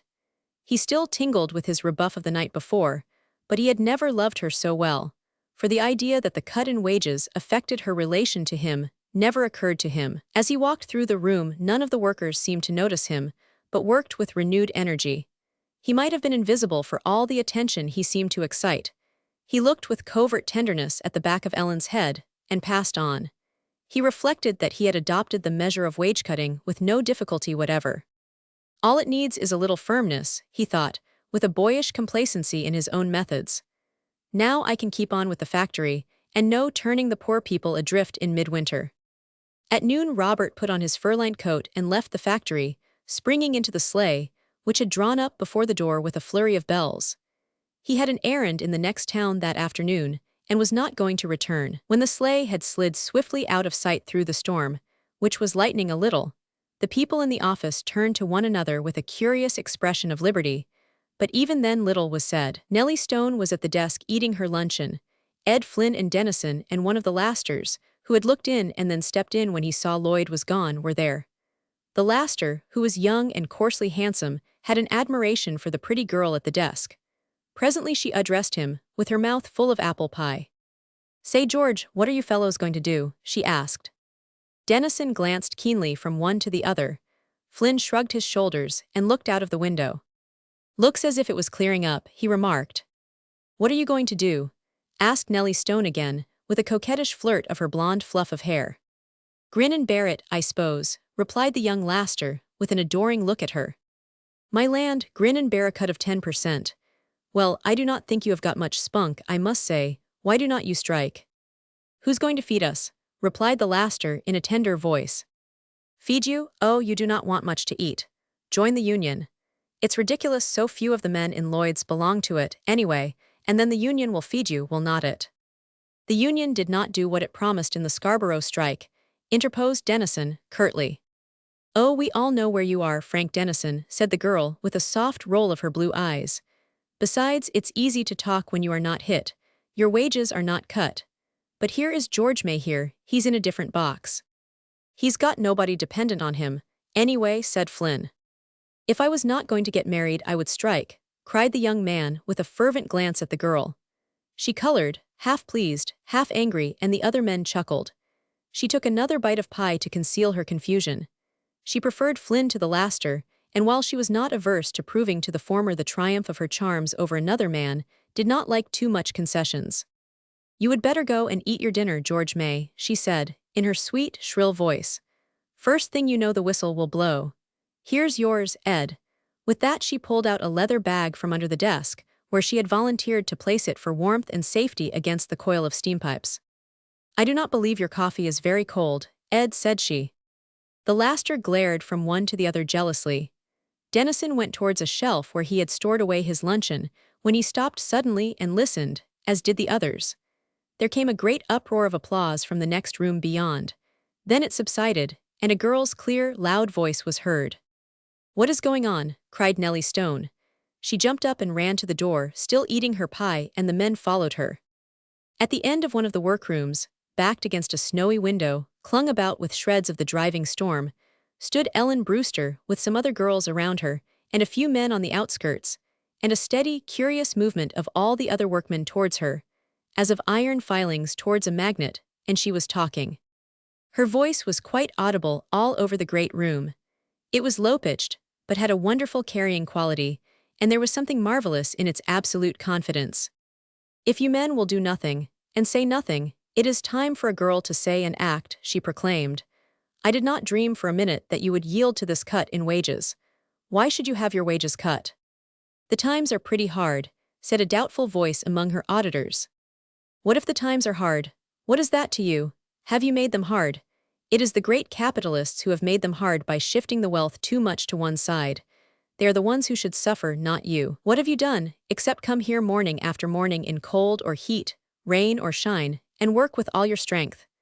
They who have precipitated the hard times are the ones who should bear the brunt of them. Your work is the same now as it was then. The strain on your flesh and blood and muscles is the same. Your pay should be the same. That's so, said Abby Atkins, in a reluctant, surly fashion. That's so, said another girl, and another. Then there was a fusillade of handclaps started by the girls, and somewhat feebly echoed by the men. One or two men looked rather uneasily back towards Dennison and Flynn, and two more foremen who had come forward. It ain't as though we had something to fall back on, said a man's grumbling voice. It's easy to talk when you ain't got a wife and 5 children dependent on you. That's so, said another man doggedly. That has nothing to do with it, said Ellen firmly. We can all club together and keep the wolf from the door for those who are hardest pressed for a while. And as for me, if I were a man. She paused a minute. When she spoke again, her voice was full of childlike enthusiasm. It seemed to ring like a song. If I were a man, said she, I would go out in the street and dig, I would beg. I would steal before I would yield. A free man in a free contrito tyranny like this. There was a great round of applause at that. Dennison scowled and said something in a low voice to another foreman at his side. Flynn laughed, with a perplexed, admiring look at Ellen. The question is, said Tom Peel, slouching on the outskirts of the throng, and speaking in an imperturbable, compelling, drawling voice, whether the free men in the free country are going to kick themselves free, or into tighter places, by kicking. If you have got to stop to count the cost of bravery and standing up for your rights, there would be no bravery in the world, returned Ellen with disdain. Oh, I am ready to kick, said Peel with his mask-like smile. So am I, said Granville Joy in a loud voice. Amos Lee came rushing through the crowd to Ellen's side. He had been eating his dinner in another room and had just heard what was going on. He opened his mouth with emotion as of letting loose a flood of ranting, but somebody interposed. John Sargent, bulky and irresistible in his steady resolution, put him aside and stood before him. "Look here," he said to them all. "There may be truth in what Miss Brewster says, but we must not act hastily. There is too much at stake. Let us appoint a committee and go to see Mr. Lloyd this evening and remonstrate on the cutting of the wages." He turned to Ellen in a kindly, half-paternal fashion. "Do not you see it would be better?" he said. She looked at him doubtfully, her cheeks glowing, her eyes like stars. She was freedom and youth incarnate, and rebellious against all which she conceived as wrong and tyrannical. She could hardly admit, in her fire of enthusiasm, of pure indignation, of any compromise or arbitration. All the griefs of her short life, she had told herself, were directly traceable to the wrongs of the system of labor and capital, and were awakening within her as freshly as if they had just happened. She remembered her father, exiled in his prime from his place in the working world by this system of arbitrary employment. She remembered her aunt in the asylum, poor little Amabel, her own mother toiling beyond her strength on underpaid work, Maria coughing her life away. She remembered her own life twisted into another track from the one which she should have followed, and there was for the time very little reason or justice in her. That injustice which will arise to meet its kind in equal combat had arisen in her heart. Still, she yielded. "Perhaps you are right," she said to Sargent. She had always liked John Sargent, and she respected him. "I am sure it is the best course," he said to her, still in that low, confidential voice. It ended in a committee of 4 John Sargent, Amos Lee, Tom Peel, and one of the older Lasters, a very respectable man, a deacon in the Baptist church, being appointed to wait on Robert Lloyd that evening. When the 1 o'clock whistle blew, Ellen went back to her machine. She was very pale, but she was conscious of a curious steadiness of all her nerves. Abby leaned towards her and spoke low in the roar of wheels. "I will back you up, if I die for it," she said. But Sadie Peel on the other side spoke quite openly with a laugh and shrug of her shoulders. "Land," she said, "Father'll be with you. He's bound to strike. He struck when he was in Maguire's. Catch father givin' up anything. But as for me, I wish you would all slow up and stick to work if you do get a little less. If we quit work I cannot have a nearseal cape, and I have set my heart on a nearseal cape this winter." Chapter 52. Ellen resolved that she would say as little as possible about the trouble at home that night. She did not wish her parents to worry over it until it was settled in one way or another. When her mother asked what they had done about the wage cutting, she replied that a committee had been appointed to wait on Mr. Lloyd that evening and talk it over with him. Then she said nothing more. "He will not give in if he's like his uncle," said Fanny. Ellen went on eating her supper in silence. Her father glanced at her with sharp solicitude. "Maybe he will," said he. "No, he will not," returned Fanny. Ellen was very pale and her eyes were bright. After supper she went to the window and pressed her face against the glass, shielding her eyes from the indoor light, and saw that the storm had quite ceased. The stars were shining, and the white boughs of the trees lashing about in the northwest wind. She went into the entry, where she had hung her hat and coat, and began putting them on. "Where are you going, Ellen?" asked her mother. "Just down to Abby's a minute." "You do not mean to say you are goin' out again in the snow, Ellen Brewster? I should think you were crazy." When Fanny said crazy, she suddenly started and shuddered as if she had struck herself. She thought of Eva. Always the possibility of a like doom was in her own mind. "It has stopped snowing, Mother," Ellen said. "Stopped snowing? What if it has? The roads ain't cleared. You cannot get down to Abby Atkins's without gettin' wet up to your knees. I should think if you got into the house after such a storm you would have sense enough to stay in. I have worried just about enough." Ellen took off her coat and hat and hung them up again. "Well, I will not go if you feel so, Mother," she said patiently. "It seems as if you might get along without seein' Abby Atkins till tomorrow mornin', when you had seen her only an hour ago." Fanny went on, in the high, nagging tone which she often adopted with those whom she loved the dearest. "Yes, I can," said Ellen. It seemed to her that she must see somebody with whom she could talk about the trouble in the factory, but she yielded. There was always with the girl a perfect surface docility, as that she seemed to have no resistance, but a little way down was a rock to firmness. She lighted her lamp, and took her library book and went upstairs to bed to read. But she could not read, and she could not sleep when she had put aside her book and extinguished her lamp. She could think of nothing except Robert, and what he would say to the committee. She lay awake all night thinking of it. Ellen was a girl who was capable of the most devoted love, and the most intense dissent and indignation towards the same person. She could love in spite of faults, and she could see faults in spite of love. She thought of Robert Lloyd as of the one human soul whom she loved best out of the whole world, whom she put before everybody else, even her own self.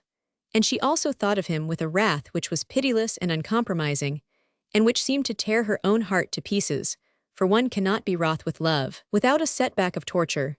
If he does not give in and raise the wages, I shall hate him, thought Ellen, and her heart stung her as if at the touch of a hot iron, and then she could have struck herself for the supposition that he would not give in. He must, she told herself with a great fervor of love. He must. But when she went down to breakfast the next morning, her mother stared at her sharply. "Ellen Brewster, what is the matter with you?" she cried. "Nothing's why." "Nothing, you look like a ghost." "I feel perfectly well," said Ellen. She made an effort to eat as much breakfast as usual in order that her mother should not suspect that she was troubled. When at last she set out for the factory, in the early morning dusk, she was chilled and trembling with excitement. The storm had quite ceased, and there was a pale rose and violet dawnlight in the east, and presently came effects like golden-feathered shafts shooting over the sky. The road was alive with shoveling men. Construction cars of the railroad company were laboring back and forth to clear the tracks. Householders were making their way from their doors to their gates, clearing their paths, lifting up the snow in great, glittering, blue-white blocks on their clumsy shovels. Everywhere were the factory employees hastening to their labor. The snow was dropping from the overladen tree branches in great blobs. There was an incessant, shrill chatter of people, and occasional shouts. It was the rally of mankind after a defeat by a primitive force of nature. It was the eternal reassertion of human life, and a higher organization over the elemental. Men who had walked doggedly the morning before now moved with a spring of alacrity, although the road was very heavy. There was a new light in their eyes, their cheeks glowed. Ellen had no doubt whatever that if Robert Lloyd had not yielded, the attitude of the employees of Lloyd's would be one of resistance. She herself seemed to breathe in resistance to tyranny, and strength for the right in every breath of the clear, crisp morning air. She felt as if she could trample on herself and her own weakness, for the sake of justice, and the inalienable good of her kind, with as little hesitation as she trampled on the creaking snow. Yet she trembled with that deadly chill before a sense of impending fate.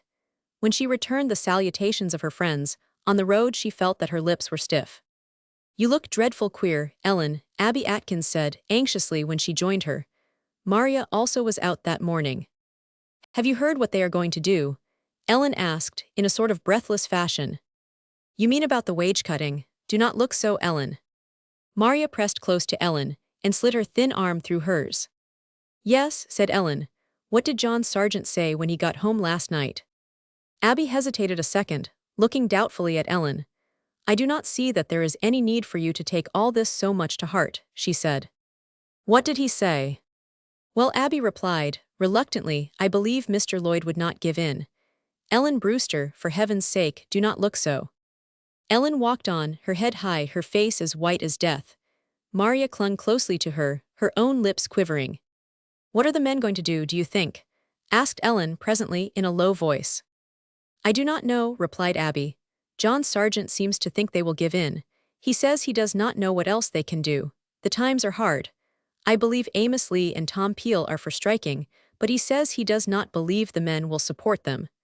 The amount of it all is, a man with money has got it all his own way. It's like fighting with bare hands to oppose him, and getting yourself cut and not hurting him at all. He's got all the weapons. We simply cannot go without work all winter. It is better to do with less than with nothing at all. What can a man like Willie Jones do if he has not any work? He and his mother would actually suffer. What could we do?" "I do not think we ought to think so much about that," said Ellen. "What do you think we ought to think about, for goodness sake?" "Whether we are doing right or not, whether we are furthering the cause of justice and humanity, or hindering it, whether it is for good in the long run or not. There have always been martyrs. I do not see why it is any harder for us to be martyrs than for those we read about." Sadie Peel came pressing up behind eagerly, her cheeks glowing, holding up her dress and displaying a cheap red petticoat. "Ellen Brewster," she exclaimed, "if you dare say anything more today I am goin' to talk. Father is tearing, though he goes around looking as if he would not jump at a cannonball. Do, for heaven's sake, keep still, and if you cannot get what you want, take what you can get. I ain't going to be cheated out of my near-seal cape nohow. Sadie Peel, you make me tired, cried Abby Atkins. I do not say that I am striking, but I would strike for all a near-seal cape. I am ashamed of you. I do not care if you be, said the girl, tossing her head. A near-seal cape means as much to me as some other things to you. I want Ellen Brewster to hold her tongue. Ellen Brewster will hold her tongue or not, just as she has a mind to, responded Abby with a snap. She did not like Sadie Peel. Oh, stick up for her if you want to, and get us all into trouble. I shall stick up for her, you can be mighty sure of that, declared Abby. Ellen walked on as if she heard nothing of it at all, with little Maria clinging closely to her. Robert Lloyd got out of his sleigh and went upstairs just before they reached the factory, and she heard a very low, subdued mutter of execration. They do not mean to strike, she told herself. They mean to submit. All went to their tasks as usual. In a minute after the whistle blew, the great pile was in the full hum of labor. Ellen stood for a few moments at her machine, then she left it deliberately, and made her way down the long room to where John Sargent stood at his bench cutting shoes, with a swift faithfulness born of long practice. She pressed close to him, while the men around stared.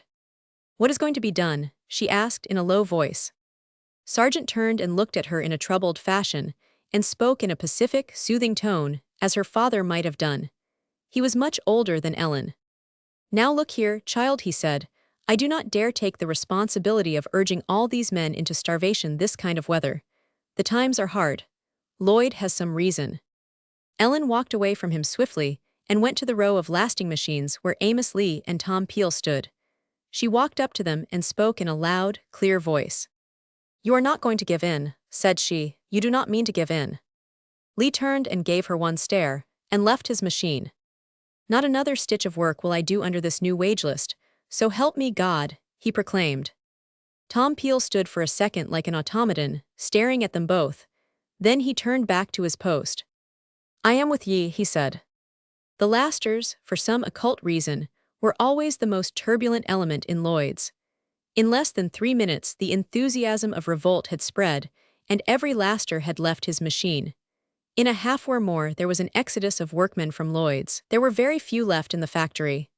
Among them were John Sargent, the laster who was a deacon, and had formed one of the consulting committee, Sadie Peel, who wanted her near-seal cape, and Mamie Brady, who would do nothing which she thought would displease the foreman, Flynn. If father's mind to be such a fool, it's no reason why I should, said Sadie Peel, stitching determinedly away.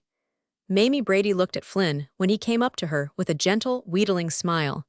There was no one near, and she fancied that he might steal a kiss, but instead he looked at her, frowning. No use you tying away any longer, Mamie, he said. The strike's on. Chapter 53. That was one of the strangest days which Ellen had ever passed. The enforced idleness gave her an indefinite sense of guilt. She tried to assist her mother about the household tasks, then she tried to sew on the wrappers, but she was awkward about it from long disuse. Do take your book and sit down and read and rest a little. Now you have got a chance, said Fanny, with sharp solicitude. She said never one word concerning it to Ellen, but all the time she thought how Ellen had probably lost her lover. It was really doubtful which suffered the more that day, the mother or the daughter. Fanny, entirely faithful to her own husband, had yet that strange vicarious affection for her daughter's lover, and a realization of her state of mind, of which a mother alone is capable. It is like a cord of birth which is never severed. Not one shadow of sad reflection passed over the bright, enthusiastic face of the girl, but was passed on, as if driven by some wind of spirit, over the face of the older woman. She reflected Ellen entirely. As for Andrew, his anxiety was as tender and less subtle. He did not understand so clearly, but he suffered more. He was clumsy with this mystery of womanhood, but he was unremitting in his efforts to do something for the girl. Once he tiptoed up to Fanny and whispered, when Ellen was in the next room, that he hoped she had not made any mistake, that it seemed to him she looked pretty pale. Mistake, cried Fanny, tossing her head and staring at him proudly. Have not you got any spirit, and you a man, Andrew Brewster? I ain't thinking about myself, said Andrew. And he was quite right. Andrew, left to himself and his purely selfish interests, could have struck with the foremost. He would never have considered himself when it came to a question of a conscientious struggle against injustice. though he was so prone to look upon both sides of an argument that his decision would have been necessarily slow. But here was Ellen to consider, and she was more than himself. While he had been, in the depths of his heart, fiercely jealous of Robert Lloyd, yet the suspicion that his girl might suffer, because of her renunciation of him, hurt him to the quick. Ellen had told him all she had done in the interests of the strike, and he had no doubt that her action would effectually put an end to all possible relations between the two. He tried to imagine how a girl would feel, and being a man, and measuring all passion by the strength of his own, he exaggerated her suffering. He could eat nothing, and looked haggard. He remained out of doors the greater part of the day. After he had cleared his own paths, he secured a job clearing some for a more prosperous neighbor. Andrew in those days grasped eagerly at any little job which could bring him in a few pennies. He worked until dark, and when he went home he saw with a great throb of excitement the Lloyd sleigh waiting before his door. Robert had heard from Dennison of Ellen's attitude about the strike. He had been incredulous at first, as indeed he had been incredulous about the strike. He had looked out of the office window with the gaze of one who does not believe what he sees when he had heard that retreating tramp of the workmen on the stairs. "What does all this mean?" he said to Dennison, who entered, pale to his lips. "It means a strike," replied Dennison. Nellie Stone rolled her pretty eyes around at the two men from under her fluff of blonde hair. Flynn came in and stood in a curious, non-committal attitude. "A strike," repeated Robert vaguely. "What for?" It seemed incredible that he should ask, but he 999. The calm masterfulness of his uncle, which could not even imagine opposition, had apparently descended upon him. Both foremen stared at him. Nellie Stone smiled a little covertly. "Why, you know you had a committee wait upon you last night, Mr. Lloyd," replied Dennison. Flynn looked out of the window at the retreating throngs of workmen, and gave a whistle under his breath. "Have they struck because of the wage-cutting?" asked Robert in a curious, boyish, incredulous, aggrieved tone. Then all at once he colored violently. "Let them strike, then," he cried. He threw himself into a chair and took up the morning paper with its glaring headlines about the unprecedented storm, as if nothing had happened. Nellie Stone, after a sly wink at Flynn, which he did not return, began writing again. Flynn went out, and Dennison remained standing in a rather helpless attitude. A strike in Lloyd's was unprecedented, but this manner of receiving the news was more unprecedented still. The proprietor was apparently reading the morning paper with much interest, when two more foremen, heads of other departments, came hurrying in. "I have heard already," said Robert, in response to their gasped information. Then he turned another page of the paper. "What's to be done, sir?" said one of the newcomers, after a prolonged stare at his companion and Dennison. He was a spare man, with a fierce glimmer of blue eyes under bent brows. "Let them strike if they want to," replied Robert. It was in his mind to explain at length to these men his reasons for cutting the wage, for his own attitude, as he knew it himself, was entirely reasonable, but the pride of a proud family was up in him. The strike would never have been on, for the men went to work quietly enough, if it had not been for that Brewster girl, Dennison said, presently, but rather doubtfully. He was not quite sure how the information would be received. Robert dropped his paper, and stared at him with angry incredulity. "What are you talking about?" he said. "What had Miss Brewster to do with it?" He said Miss Brewster with a meaning emphasis of respect, and Dennison was quick to adopt the hint. "Oh, nothing," he replied uneasily, "only she talked with them." "You mean that Miss Brewster talked to the men?" "Yes, she said a good deal yesterday, and today the men would not have struck if it had not been for her. It only needs a spark to set them off sometimes." Robert was very pale. "Well," he said coolly, "there is no need for you to remain longer since the factory is shut down. You may as well go." "The engineer is seeing to the fires, Mr. Lloyd," said Dennison. "Very well." Robert turned to the girl at the desk. "The factory is closed, Miss Stone," he said. "There is no need for you to remain longer today. Come tomorrow at 10 o'clock, and I will have something for you to do with regard to settling up accounts. There is nothing in shape now." That afternoon Robert went to see Ellen. He could not wait until evening. Fanny greeted him at the door, and there was the inevitable flurry about lighting the parlor stove, and presently Ellen entered. She had changed the gown which she had worn at her factory work for her last winter's best one. Her young face was pale, almost severe, and she met him in a way which made her seem a stranger. Robert realized suddenly that she had, as it were, closed the door upon all their old relations. She seemed years older, and at the same time indefinably younger, since she was letting the childish impulses, which are at the heart of all of us untouched by time and experience, rise rampant and unchecked. She was following the lead of her own convictions with the terrible unswerving of a child, even in the face of her own hurt. She was, metaphorically, bumping her own head against the floor in her vain struggles for mastery over the mighty conditions of her life. She bowed to Robert, and did not seem to see his proffered hand. "Will not you shake hands with me?" he asked, almost humbly, although his own wrath was beginning to rise. "No, I would rather not," she replied with a straight look at him. Her blue eyes did not falter in the least. "May I sit down?" he said. "I have something I would like to say to you." "Certainly, if you wish," she replied.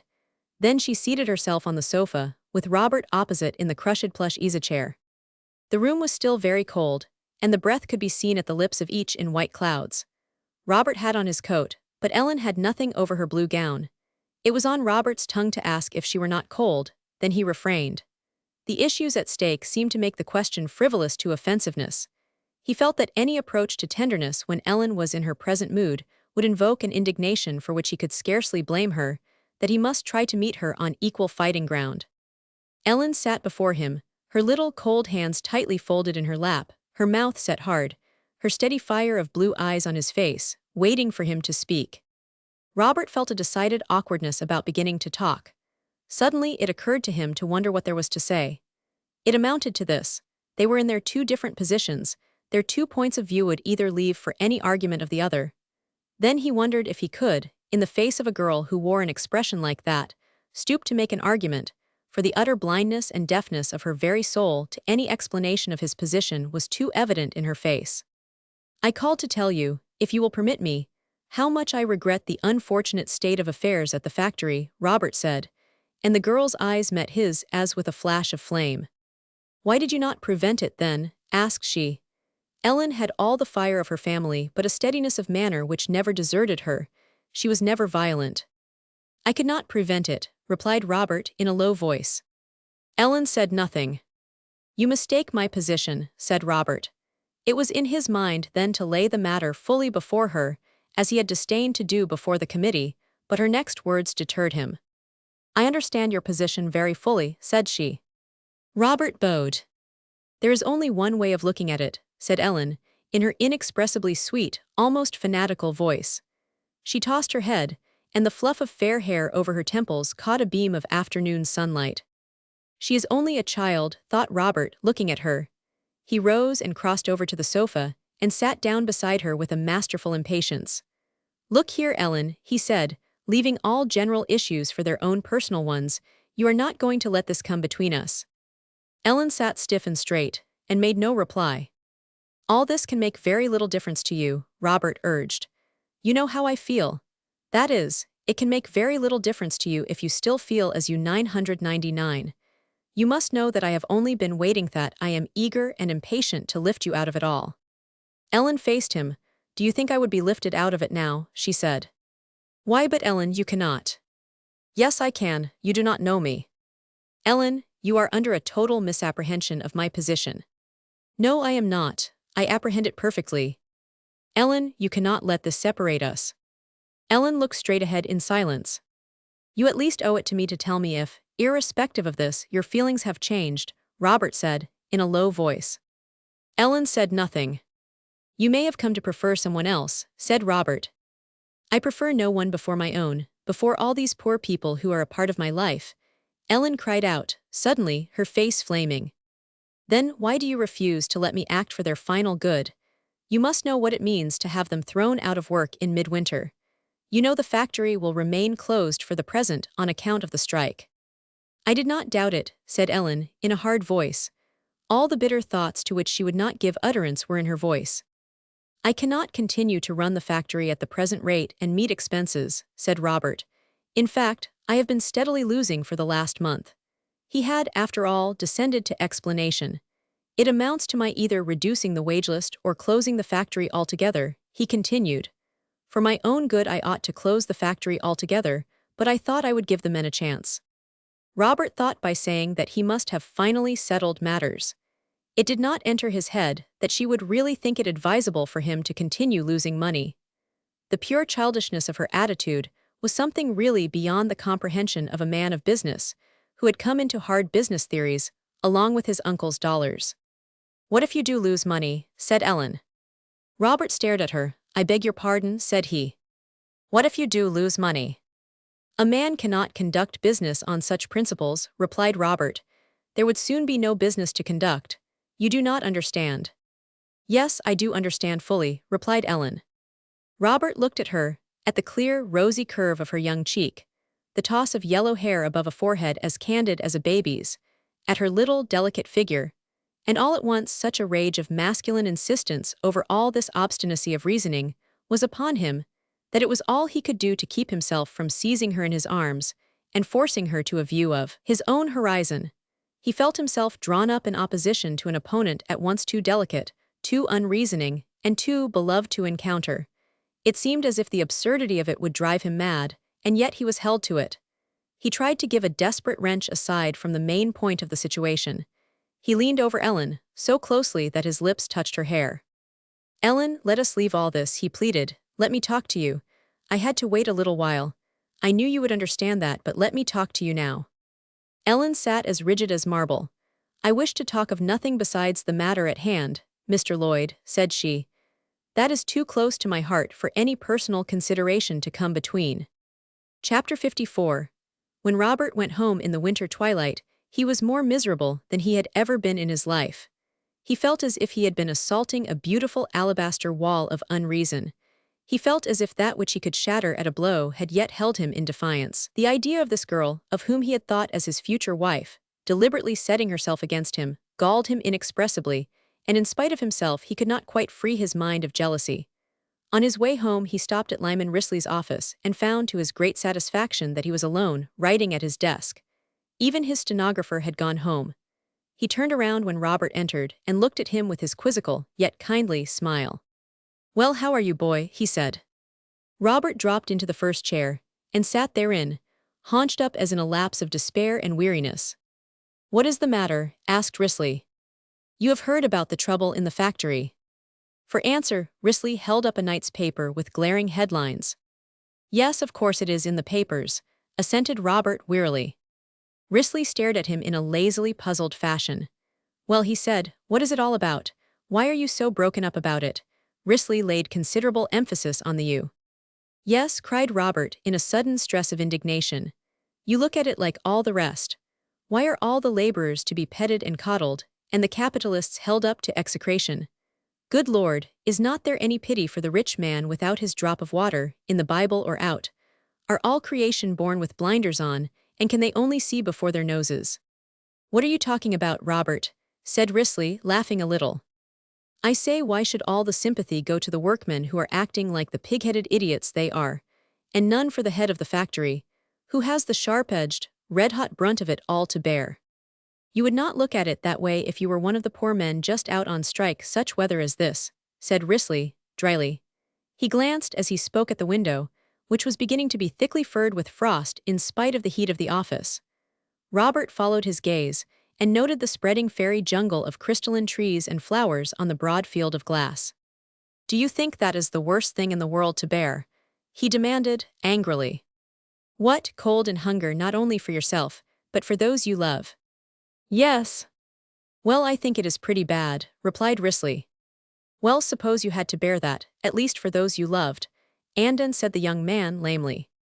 Risley remained silent, waiting. "If I had been my uncle instead of myself, I should simply have shut down with no ado," said Robert, presently, in an angry, argumentative voice. "I suppose you would, and as it was, I thought I would give them a chance. Good God, Risley, I have been running the factory at a loss for a month as it is. With this new wage list I should no more than make expenses if I did that. What was it to me? I did it to keep them in some sort of work. As for myself, I would much rather have shut down and done with it, but I tried to keep it running on their account, poor devils, and now I am execrated for it, and they have deliberately refused what little I could offer." "Did you explain all this to the committee?" asked Risley. "Explain? No. I told them my course was founded upon strict business principles, and was as much for their good as for mine. They understood. They know how hard the times are. Why, it was only last week that Weeks McLaughlin failed, and that meant a heavy loss. I did not explain. Then Robert hesitated and colored. I have just explained to her, he said, with a curious hang of his head like a boy, and if my explanation was met in the same fashion by the others in the factory, I might as well have addressed the north wind. They are all alike, they are a different race. We cannot help them, and they cannot help themselves because they are themselves. You mean by her, Ellen Brewster, Risley said. Robert nodded gloomily. That is all in the paper, said Risley. What she said to the men. Robert made an impatient move. If ever there was a purely normal outgrowth, a perfect flower of her birth and environments and training, that girl is one, said Risley, with an accent of admiration. She is infected with the ranting idiocy of those with whom she has been brought in daily contact, said Robert. But even as he spoke, he seemed to see the girl's dear young face, and his voice faltered. Even as you may be infected with the conservatism of those with whom you are brought in contact, said Risley, dryly. What a Democrat you are, Risley, said Robert, impatiently. I believe you would make a good walking delegate. Risley laughed. I think I would myself, he said. Would not she listen to you, Robert? She listened with such utter dissent that she might as well have been dumb. It is all over between us, Risley.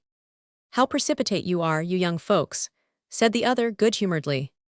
How precipitate, do you mean to say? I mean that you are forever thinking you are on the brink of nothingness, when the true horizon line is too far for you ever to reach in your mortal life. Not in this case, said Robert. You know nothing about it. But if you will excuse me, it seems to me that the matter of all these people being reduced to starvation in a howling winter is of more importance than the coming together of two people in the bonds of wedlock. It is the aggregate against the individual.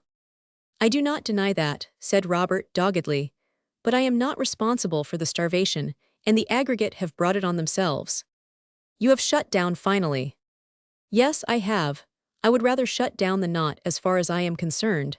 It is distinctly for my interest. The only one objection is losing experienced workmen, but in a community like this, and in times like this, that objection is reduced to a minimum.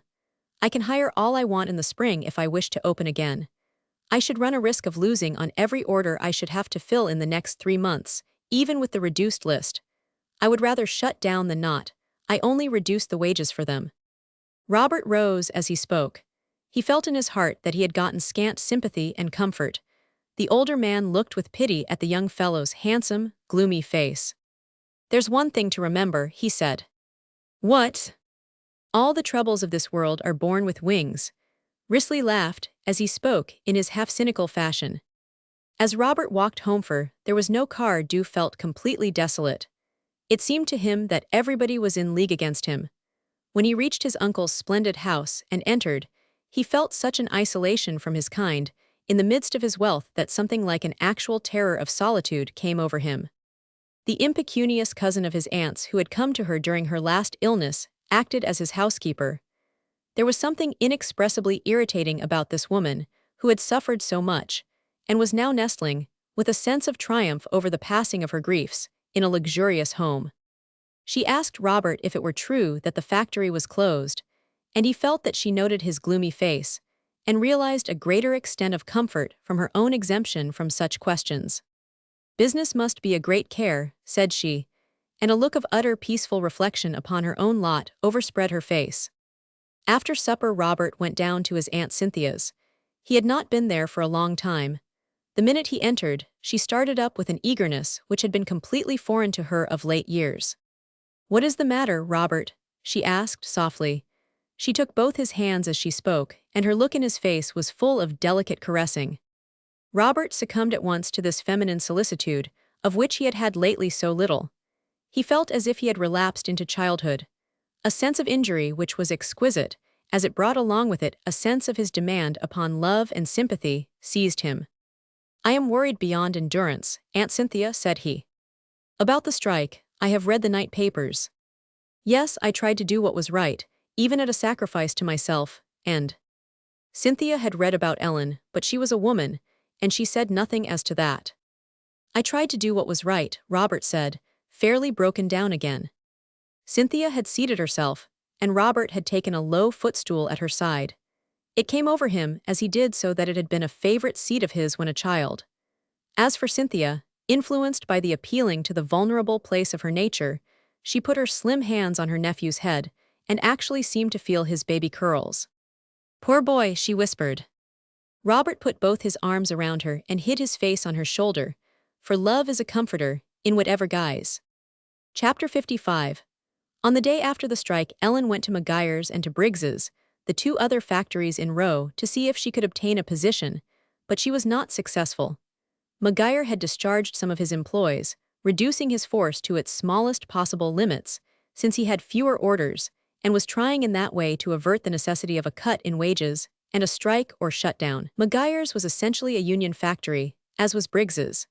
Ellen would have found in either case difficulty about obtaining employment, because she did not belong to the union, if for no other reason. At Briggs's, she encountered the proprietor himself in the office, and he dismissed her with a bluff, almost brutal peremptoriness which hurt her cruelly, although she held up her head high as she left. Briggs turned to a foreman who was standing by before she was well out of hearing. "I like that," he said. "Mrs. Briggs read about that girl in the paper last night, and the strike would not have been on at Lloyd's if it had not been for her. I would as soon take a lighted match into a powder magazine." The foreman grinned. "She's a pretty, mild-looking thing," he said. "Does not look as if she could say boo to a goose." "That's all you can tell," returned Briggs. "Deliver me from a light-complexioned woman. They are all the very devil. Mrs. Briggs says it's the same girl that read that composition that made such a stir at the high school exhibition. She would make more trouble in a factory than a dozen ordinary girls, and just now, when everything is darned ticklish-looking."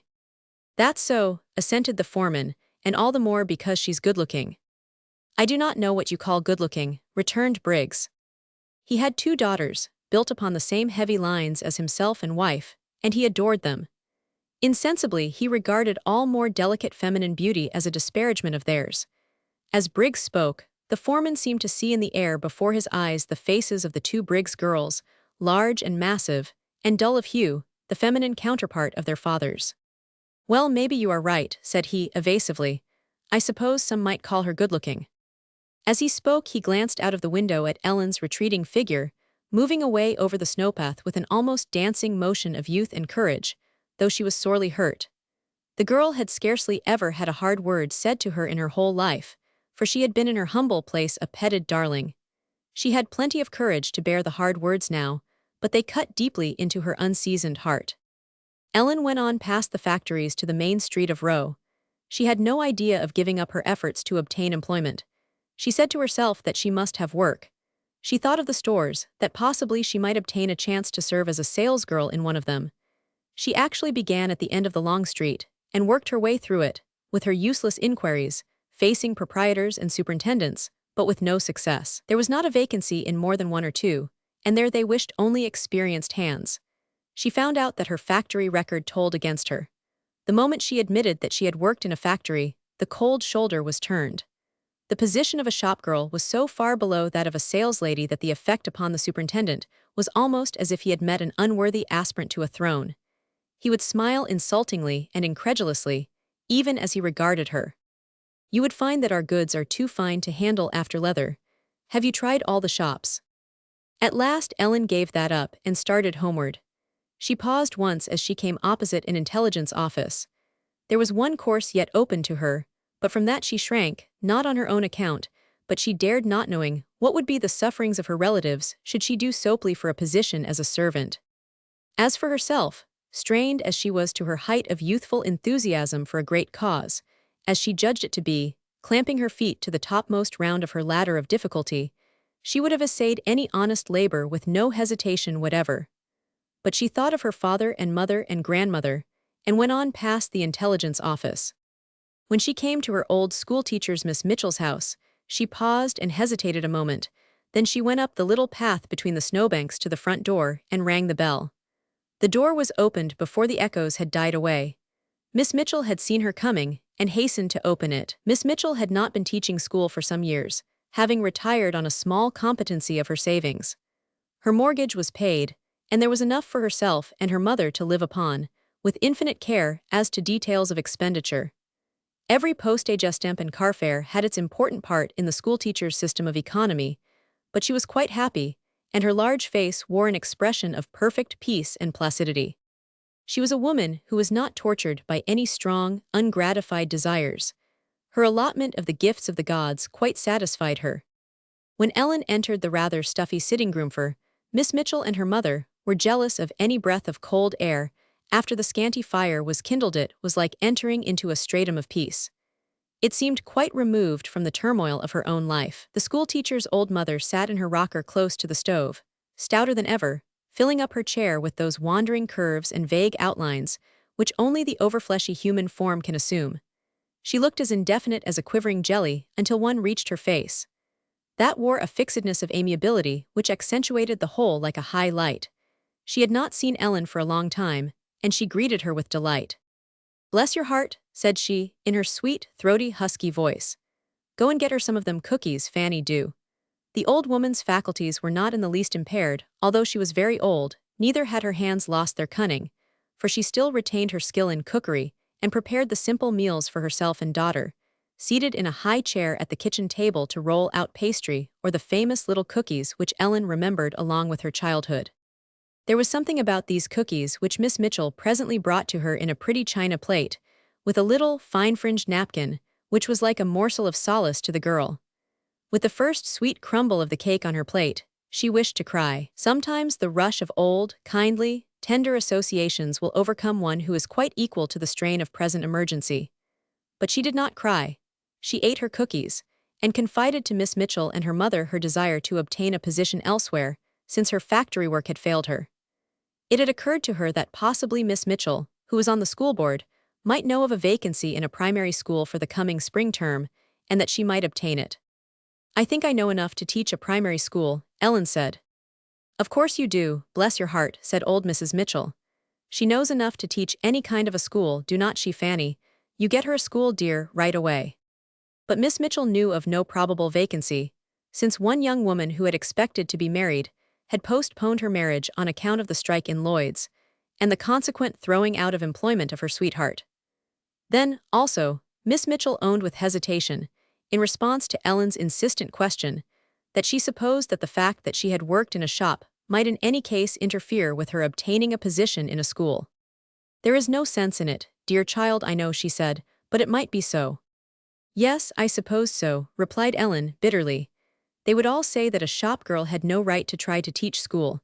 Well, I am much obliged to you, Miss Mitchell." "What are you going to do?" Miss Mitchell asked, anxiously, following her to the door. "I am going to Mrs. Doty, to get some of the wrappers that Mother works on, until something else turns up," replied Ellen. "It seems a pity." Ellen smiled bravely. "Beggars must not be choosers," she said. "If we can only keep along, somehow, I do not care." There came a vehement pound of a stick on the floor, for that was the way the old woman in the sitting room commanded attention. Miss Mitchell opened the door on a crack, that she might not let in the cold air. "What is it, Mother?" she said. "You get Ellen a school right away, Fanny." "All right, Mother, I will do my best." "Get her the grammar school you used to have." "All right, Mother." There was something about the imperative solicitude of the old woman which comforted Ellen, in spite of its futility, as she went on her way. The good will of another human soul, even when it cannot be resolved into active benefits, has undoubtedly a mighty force of its own. Ellen, with the sweet of the cookies still lingering on her tongue, and the sweet of the old woman's kindness in her soul, felt refreshed as if by some subtle spiritual cake and wine. She even went to the door of Mrs. Doty's house. Mrs. Doty was the woman who let out wrappers to her impecunious neighbors with an undaunted heart. She had no difficulty there. The demand for cheap wrappers was not on the wane, even in the hard times. When Ellen reached her grandmother's house, with a great parcel under her arm, Mrs. Zelotes opened her side door. "What have you got there, Ellen Brewster?" she called out sharply. "Some wrappers," replied Ellen cheerfully. "Are you going to work on wrappers?" "Yes, Grandma." The door was shut with a loud report. When Ellen entered the house and the sitting room, her mother looked up from a pink wrapper which she was finishing. "What have you got there?" she demanded. "Some wrappers." "Why, I have not finished the last lot." "These are for me to make, Mother." Andrew got up and went out of the room. Fanny shut her mouth hard and drew her thread through with a jerk. Well, she said, in a second, take off your things and let me show you how to start on them. There's a little knack about it. Chapter 56. That was a hard winter for Roe. Aside from the financial stress, the elements seemed to conspire against the people who were so ill-prepared to meet their fury. It was the coldest winter which had been known for years. Coal was higher, and the poor people had less coal to burn. Storm succeeded storm. Then, when there came a warm spell, there was an epidemic of the grippe, and doctors' bills to pay and quinine to buy, and quinine was very dear. The Brewsters managed to keep up the interest on the house mortgage, but their living expenses were reduced to the smallest possible amount. In those days there was no wood laid ready for kindling in the parlor stove, since there was neither any wood to spare nor expectation of Robert's calling. Ellen and her mother sat in the dining-room, for even the sitting-room fire had been abolished, and they heated the dining-room whenever the weather admitted it from the kitchen stove, and worked on the wrappers for their miserable pittance. The repeated storms were in a way a boon to Andrew, since he got many jobs clearing paths, and thus secured a trifle towards the daily expenses. In those days Mrs. Zelotes watched the butcher cart anxiously when it stopped before her son's house, and she knew just what a tiny bit of meat was purchased, and how seldom. On the days when the cart moved on without any consultation at the tail thereof, the old woman would buy an extra portion, cook it, and carry some over to her sons. Times grew harder and harder. Few of the operatives who had struck in Lloyd's succeeded in obtaining employment elsewhere, and most of them joined the union to enable them to do so. There was actual privation. One evening, when the strike was some 6 weeks old, Abby Atkins came over in a pouring rain to see Ellen. There were a number of men in the dining-room that night. Amos Lee and Frank Dixon were among them. It was a singular thing that Andrew, taking, as he had done, no active part in any rebellion against authority, should have come to see his house the headquarters for the rallies of dissension. Men seemed to come to Andrew Brewster's for the sake of bolstering themselves up in their hard position of defiance against tremendous odds, though he sat by, and seldom said a word. As for Ellen, she and her mother on these occasions sat out in the kitchen, sewing on the endless seams of the endless wrappers. Sometimes it seemed to the girl as if wrappers enough were being made to clothe not only the present, but future generations of poor women. She seemed to see whole armies of hopeless, overburdened women, all arrayed in these slouching garments, crowding the foreground of the world. That evening, little Amabel, who had developed a painful desire to make herself useful, having divined the altered state of the family finances, was pulling out basting threads, with a puckered little face bent over her work.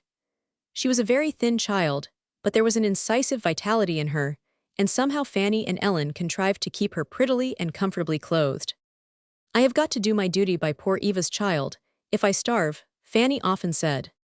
When the side door opened, Ellen and her mother thought it was another man come to swell the company in the dining-room. It beats all how men like to come and sit round and talk over matters. For my part, I ain't got any time to talk. I have got to work, remarked Fanny. That's so, rejoined Ellen. She looked curiously like her mother that night, and spoke like her. In her heart she echoed the sarcasm to the full. She despised those men for sitting hour after hour in a store, or in the house of some congenial spirit, or standing on a street corner, and talking, she was sure to no purpose. As for herself, she had done what she thought right. She had, as it were, cut short the thread of her happiness of life for the sake of something undefined and rather vague, and yet as mighty in its demands for her allegiance as God. And it was done, and there was no use in talking about it. She had her wrappers to make. However, she told herself, extenuatingly, men cannot sew, so they cannot work evenings. They are better off talking here than they would be in the billiard saloon. Ellen, at that time of her life, had a slight, unacknowledged feeling of superiority over men of her own class. She regarded them very much as she regarded children, with a sort of tolerant goodwill and contempt. Now suddenly she raised her head and listened. That is not another man, it's a woman, it's Abby, she said to her mother. She would not come out in all this rain, replied Fanny. As she spoke, a great wind-driven wash of it came over the windows. Yes, it is, said Ellen, and she jumped up and opened the dining-room door. Abby had entered, as was her custom, without knocking. She had left her dripping umbrella in the entry, and her old hat was flattened onto her head with wet, and several damp locks of her hair straggled from under it and clung to her thin cheeks. She still held up her wet skirts around her, as she had held them out of doors, but she was gesticulating violently with her other hand. She was repeating what she had said before. Ellen had heard her indistinctly through the door. Yes, I mean just what I say, she cried. Get up and go to work if you're men. Stop hanging around stores and corners and talking about the tyranny of the rich and go to work and make them pay you something for it anyhow. This has been kept up long enough. Get up and go to work if you do not want those belonging to you to starve. Abby caught sight of Ellen, pale and breathless, in the door with her mother looking over her shoulder, and she addressed her with renewed violence. Come here, Ellen, she said, and put yourself on my side. We have got to give in. You go away, cried little Amable in a shrill voice, looking around Ellen's arm, but nobody paid any attention to her. I never will, returned Ellen with a great flash, but her voice trembled. You have got to, said Abby. I tell you there's no other way.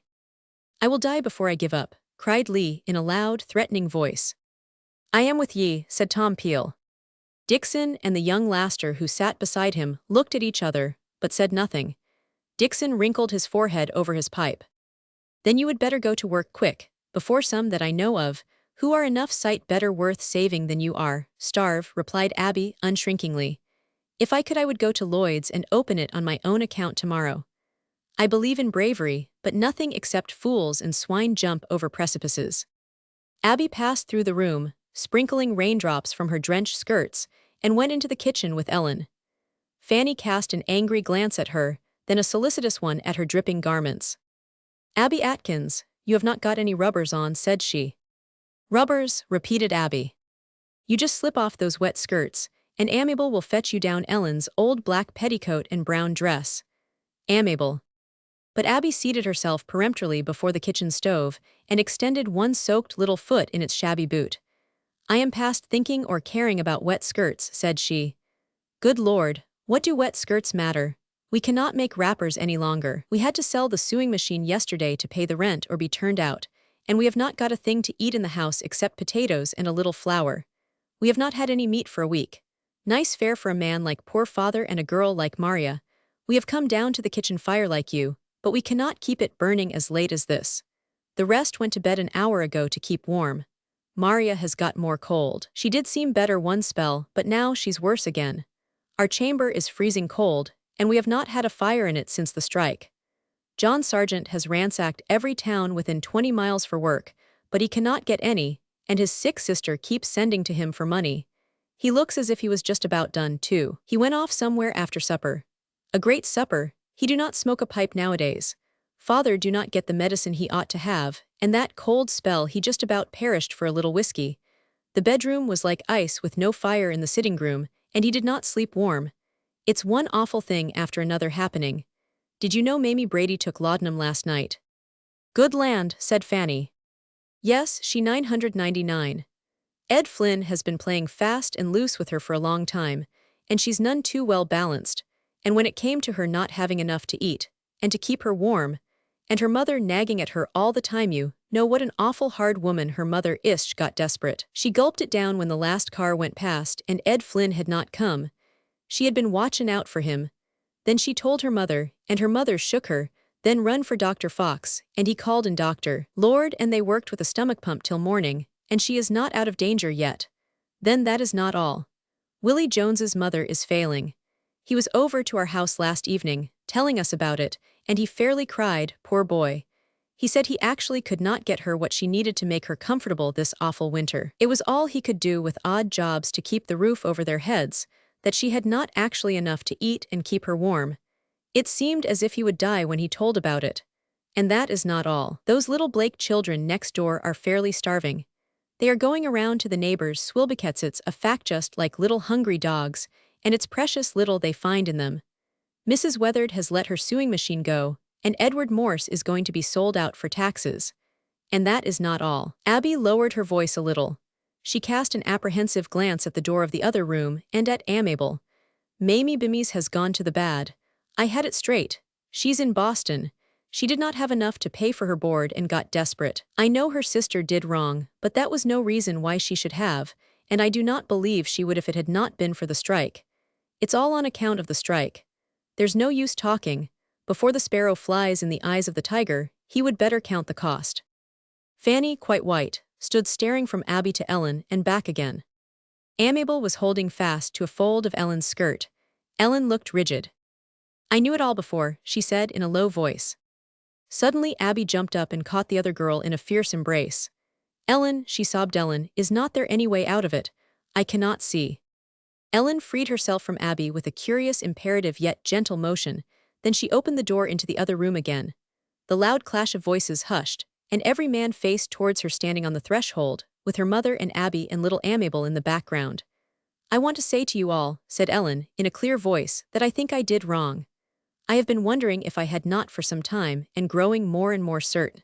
I did not count the cost. All I thought of was the principle, but the cost is a part of the principle in this world, and it has to be counted in with it. I see now. I do not think the strike ought ever to have been. It has brought about too much suffering upon those who were not responsible for it, who did not choose it of their own free will. There are children starving, and people dying and breaking their hearts. We have brought too much upon ourselves and others. I am sorry I said what I did in the shop that day, if I influenced anyone. Now I am not going to strike any longer. Let us all accept Mr. Lloyd's terms, and go back to work." But Ellen's voice was drowned out in a great shout of wrath and dissent from Lee. He directly leaped to the conclusion that the girl took this attitude on account of Lloyd, and his jealousy, which was always smoldering, flamed. "Well, I guess not," he shouted. "I rather guess not. I have struck, and I am going to stay struck. I ain't goin' to back out because a girl likes the boss, damn him." Andrew and the young Laster rose and moved quietly before Ellen. Tom Peel said nothing, but he grinned imperturbably. "I ain't had a bit of tobacco, and the less said about what I have had to eat the better," Lee went on in a loud, threatening voice, "but I ain't going to give up. No, miss, you have het up the fightin' blood in me, and it ain't so easy coolin' of it down." The door opened, and Granville Joy entered. He had knocked several times, but nobody had heard him. He looked inquiringly from one to another, then moved beside Andrew and the Laster. Dixon got up. "It looks to me as if it was too soon to be giving up now," he said. "It's easy for a man who's got nobody dependent upon him to talk," cried Abby. "I will not give up," cried Dixon, looking straight at Ellen and ignoring Abby. "That's so," said Lee. "We do not give up our rights for bosses or bosses' misses." As he said that, there was a concerted movement of Andrew, the Laster, and Granville. Granville was much slighter than Lee, but suddenly his right arm shot out, and the other man went down like a log. Andrew followed him up with a kick. "Get out of my house," he shouted, "and never set foot in it again. Out with ye." Lee was easily cowed. He did not attempt to make any resistance, but gathered himself up, muttering, and moved before the three into the entry, where he had left his coat and hat. Dixon and Peel followed him. When the door was shut, Ellen turned to the others with a quieting hand on Amabel's head, who was clinging to her, trembling. "I think it will be best to talk to John Sargent," said she. "I think a committee had better be appointed to wait upon Mr. Lloyd again, and ask him to open the factory. I am not going to strike any longer." "I am sure I am not," said Abby. "Abby and I are not going to strike any longer," said Ellen, in an indescribably childlike way, which yet carried enormous weight with it. Chapter 57. Ellen had not arrived at her decision with regard to the strike as suddenly as it may have seemed. All winter, ever since the strike, Ellen had been wondering, not whether the principle of the matter was correct or not, that she never doubted. She never swerved in her belief concerning the cruel tyranny of the rich and the helpless suffering of the poor, and their good reason for making a stand. But she doubted more and more the wisdom of it. She used to sit for hours up in her chamber after her father and mother had gone to bed, wrapped up in an old shawl against the cold, resting her elbows on the windowsill and her chin on her two hands, staring out into the night, and reflecting. Her youthful enthusiasm carried her like a leaping pole to conclusions beyond her years. "I wonder," she said to herself, "if after all, this inequality of possessions is not a part of the system of creation, if the righting of them is not beyond the flaming sword of the Garden of Eden. I wonder if the one who tries to right them forcibly is not meddling, and usurping the part of the Creator, and bringing down wrath and confusion not only upon his own head, but upon the heads of others. I wonder if it is wise, in order to establish a principle, to make those who have no voice in the matter suffer for it, helpless women and children." She even thought with a sort of scornful sympathy of Sadie Peel, who could not have her nearseal cape, and had not wished to strike. She reflected, as she had done so many times before, that the world was very old, thousands of years old, and inequality was as old as the world. Might it not even be a condition of its existence, the shifting of weights which kept it to its path in the scheme of the universe? And yet always she went back to her firm belief that the strikers were right, and always, although she loved Robert Lloyd, she denounced him. Even when it came to her abandoning her position with regard to the strike, she had not the slightest thought of effecting thereby a reconciliation with Robert. For the first time, that night when she had gone to bed, after announcing her determination to go back to work, she questioned her affection for Robert. Before she had always admitted it to herself with a sort of shamed and angry dignity. Other women feel so about men, and why should I not? She had said, and I shall never fail to keep the feeling behind more important things. She had accepted the fact of it with childlike straightforwardness, as she accepted all other facts of life. And now she wondered if she really did care for him so much. She thought over and over everything Abby had said, and saw plainly before her mental vision those poor women parting with their cherished possessions, the little starving children snatching at the refusabuckets at the neighbors' back doors. She saw with incredulous shame, and something between pity and scorn, Mamie Bemis, who had gone wrong, and Mamie Brady, who had taken her foolish, ill-balanced life in her own hands. She remembered every word which she had said to the men on the morning of the strike, and how they had started up and left their machines. I did it all, she told herself. I am responsible for all this suffering, for those hungry little children, for that possible death, for the ruin of another girl. Then she told herself with a stern sense of justice that back of her responsibility came Robert Lloyd's. If he had not cut the wages it would never have been. It seemed to her that she almost hated him, and that she could not wait to strive to undo the harm which she had done. She could not wait for morning to come. She lay awake all night in a fever of impatience. When she went downstairs her eyes were brilliant, there were red spots on her cheeks, her lips were tense, her whole face looked as if she were strained for some leap of action. She took hold of everything she touched with a hard grip. Her father and mother kept watching her anxiously. Directly after breakfast, Ellen put on her hat and coat. "What are you going to do?" asked Fanny. "I am going over to see John Sargent, and ask him to get some other men and go to see Mr. Lloyd, and tell him we are willing to go to work again," replied Ellen. Ellen discovered, when she reached the Atkins house, that John Sargent had already resolved upon his course of action. The first thing he said when he came in last night was that he could not stand it any longer, and he was going to see the others, and go to Lloyd, and ask him to open the shop on his own terms, said Abby. I told him how we felt about it. Yes, I am ready to go back whenever the factory is opened, said Ellen. I am glad he has gone. Ellen did not remain long. She was anxious to return and finish some wrappers she had on hand. Abby promised to go over and let her know the result of the interview with Lloyd. It was not until evening that Abby came over, and John Sargent with her. Lloyd had not been at home in the morning, and they had been forced to wait until late afternoon. The two entered the dining room, where Ellen and her mother sat at work. Abby spoke at once and to the point. Well, said she, the shop's going to be open tomorrow. On what terms? Asked Ellen. On the boss's, of course, replied Abby in a hard voice. It's the only thing to do, said Sargent, with a sort of stolid assertion. If we are willing to be crushed under the juggernaut of principle, we have not any right to force others under, and that's what we are doing. Bread without butter is better than no bread at all, said Abby. We have got to live in the sphere in which Providence has placed us. The girl said Providence with a sarcastic emphasis. Andrew was looking at Sargent.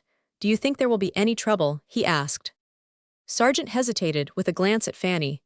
I do not know, I hope not, said he. Lee and Dixon are opposed to giving in, and they are talking hard tonight in the store. Then some of the men have joined the union since the strike, and of course they swear by it because it has been helping them, and they will not approve of giving up. But I doubt if there will be much trouble. I guess the majority want to go to work, even the union men. The amount of it has been such a tough winter it has taken the spirit out of the poor souls. Sargent, evidently, in yielding was resisting himself. You do not think there will be any danger? Fanny said, anxiously, looking at Ellen. Oh no, there's no danger for the girls, anyhow. I guess there's enough men to look out for them. There's no need for you to worry, Mrs. Brewster. Mr. Lloyd did not offer to do anything better about the wages, asked Ellen. Sargent shook his head. Catch him, said Abby bitterly. Ellen had a feeling, as if she were smiting in the face, that image of Robert, which always dwelt in her heart. Well, said Abby, with a mirthless laugh, there's one thing. According to the scriptures, it is as hard for the rich man to get into heaven as it is for the poor men to get into their factories. You do not suppose there will be any danger? Fanny said again, anxiously. Danger no, who's afraid of Amos Lee and a few like him? Cried Abby, contemptuously, and Nahum Beals is safe. He's going to be tried next month, they say, but they will make it imprisonment for life, because they think he was not in his right mind. If he was here we might be afraid, but there's nobody now that will do anything but talk. I ain't afraid. I'm going to march up to the shop tomorrow morning and go to work, and I would like to see anybody stop me. However, before they left, John Sargent spoke aside with Andrew, and told him of a plan for the returning workmen to meet at the corner of a certain street, and go in a body to the factory, and suggested that there might be pickets posted by the Union men, and Andrew resolved to go with Ellen. The next morning the rain had quite ceased, and there was a faint something, rather a reminiscence than a suggestion, of early spring in the air. People caught themselves looking hard at the elm branches to see if they were acquiring the virile fringe of spring, or if their eyes deceived them, and wondered, with respect to the tips of maple and horsechestnut branches, whether or not they were swollen red and glossy. Sometimes they sniffed incredulously when a soft gust of south wind seemed laden with fresh blossom fragrance. I declare, if I did not know better, I should think I smelled apple blossoms, said Maria. Stuff, returned Abby. She was marching along with an alert, springy motion of her lean little body. She was keenly alive to the situation, and scented something besides apple blossoms. She had tried to induce Maria to remain at home. I do not know but there will be trouble, and if there is, you will be just in the way, she told her before they left the house, but not in their parents' hearing. Oh, I do not believe there will be any. Folks will be too glad to get back to work, replied Maria. She had a vein of obstinacy, gentle as she was. Then, too, she had a reason which no one suspected for wishing to be present. She would not yield when John Sargent begged her privately not to go. It was just because she was afraid there might be trouble, and he was going to be in it, that she could not bear to stay at home herself. Andrew had insisted upon accompanying Ellen in spite of her remonstrances. I have got an errand down to the store, he said, evasively, but Ellen understood. I do not think there is any danger, and there would not be any danger for Menot for the girls, sure, she said. But he persisted. Do not you say a word to your mother to scare her, he whispered. But they had not been gone long before Fanny followed them, Mrs. Zelotes watching her furtively from a window as she went by. All the returning employees met, as agreed upon, at the corner of a certain street, and marched in a solid body towards Lloyd's. The men insisted upon placing the girls in the center of this body, although some of them rebelled, notably Sadie Peel. She was on hand, laughing and defiant. I guess I ain't afraid, she proclaimed. Father's keepin' on stricken, but I guess he will not see his own daughter hurt, and now I am goin' to have my nearseal cape if it is late in the season. They are cheaper now, that's one good thing. On some accounts the strike has been a lucky thing for me. She marched along, swinging her arms jauntily. Ellen and Maria and Abby were close together. Andrew was on the right of Ellen, Granville Joy behind. The young laster who had called so frequently evenings was with him. John Sargent and Willie Jones were on the left. They all walked in the middle of the street like an army. It was covertly understood that there might be trouble. Some of the younger men from time to time put hands on their pockets, and a number carried stout sticks. The first intimation of disturbance came when they met an electric car, and all moved to one side to let it pass. The car was quite full of people going to another town, some 30 miles distant, to work in a large factory there. Nearly every man and woman on the car belonged to the Union. As this car slid past, a great yell went up from the occupants. Men on the platforms swung their arms in execration and derision. Scab, scab, they called. A young fellow leaped from the rear platform, caught up a stone and flung it at the returning Lloyd men, but it went wide of its mark. Then he was back on the platform with a running jump, and one of the Lloyd men threw a stone which missed him. The yell of scab, scab, went up with renewed vigor, until it died out of hearing along with the rumble of the car. Sometimes I wish I had joined the Union and stuck it out, said one of the Lloyd men, gloomily. For the Lord's sake, do not show the white feather now, cried a young fellow beside him, who was striding on with an eager, even joyous outlook. He had fighting blood, and it was up, and he took a keen delight in the situation. It's easy to talk, grumbled the other man. I do not know, but all our help lies in the Union, and we have been a pack of fools not to go in with them, because we hoped Lloyd would weaken and take us back. He has not weakened, we have had to. Good God, them that's rich have it their own way. I would have joined the Union in a minute, and got a job, and got my nearseal cape, If it had not been for father, said Sadie Peel with a loud laugh. But my land. If father'd caught me joinin' the union I dunno as there would have been anything left of me to wear the cape. They all marched along with no disturbance, until they reached the corner of the street into which they had to turn in order to approach Lloyd's. There they were confronted by a line of pickets, stationed there by the union, and the real trouble began. Yells of "Scab, scab," filled the air. "Good land, I ain't no more of a scab than you be," shrieked Sadie Peel in a loud, angry voice. "Scab yourself, touch me if you das." Many young men among the returning force had stout sticks in their hands. Granville Joy was one of them. Andrew, who was quite unarmed, pressed in before Ellen. Granville caught him by the arm and tried to draw him back. "Look here, Mr. Brewster," he said, "you keep in the background a little. I am young and strong, and here are Sargent and Mendon. You would better keep back." But Ellen, with a spring which was effectual because so utterly uncalculated, was before Granville and her father, and them all. She reasoned it out in a second that she was responsible for the strike, and that she would be in the front of whatever danger there was in consequence. Her slight little figure passed them all before they knew what she was doing. She was in the very front of the little returning army. She saw the threatening faces of the pickets. She half turned and waved an arm of encouragement like a general in a battle. "Strike if you want to," she cried out in her sweet young voice.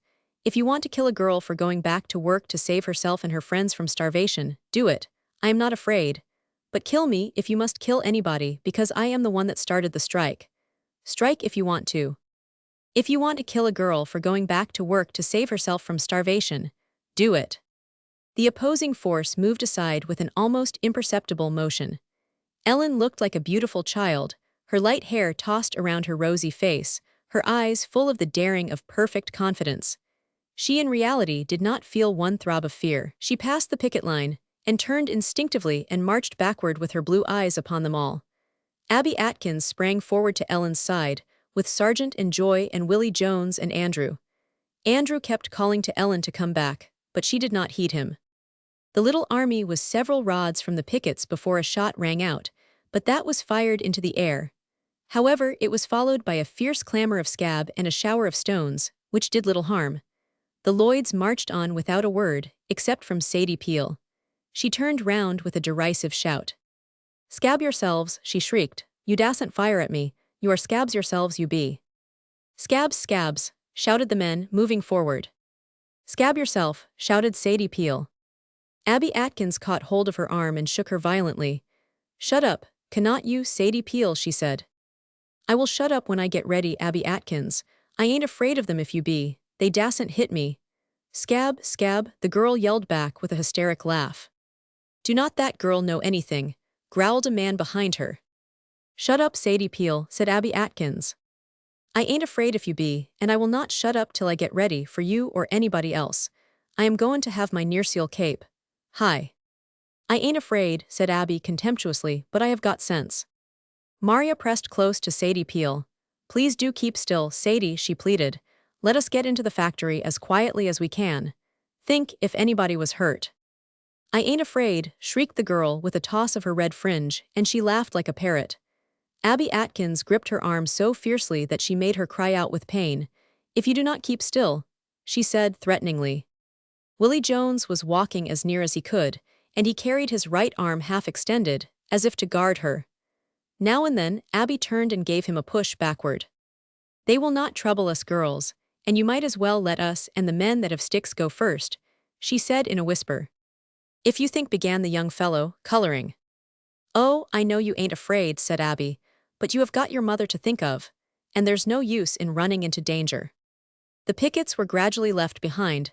They were, in truth, half-hearted. Many of them had worked in Lloyd's, and had small mind to injure their old comrades. They were not averse to a great show of indignation and bluster, but when it came to more they hesitated. Presently the company came into the open space before Lloyd's. Robert and Lyman Risley and several foremen were standing at the foot of the stairs.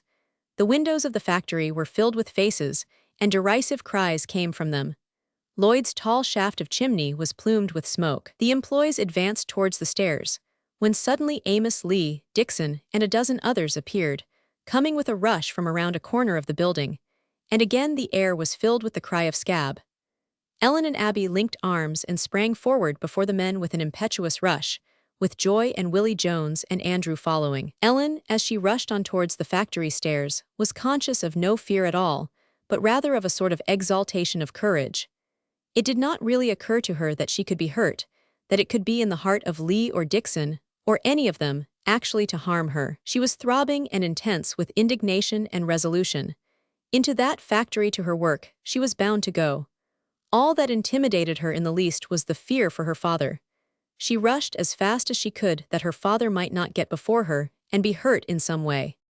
"Scab, scab," shouted Lee and the others. "Scab yourself," shrieked Sadie Peel. Her father was one of the opposing party, and that gave her perfect audacity. "Look out you do not hit me, Dad," she cried to him. "I am goin' to get my nearseal cape. Do not you hit your daughter, Tom Peel." She raced on with a sort of hoppity-skip. She caught a young man near her by the arm and forced him into the same dancing motion. They were at the foot of the stairs, when Robert, watching, saw Lee with a pistol in his hand aim straight at Ellen.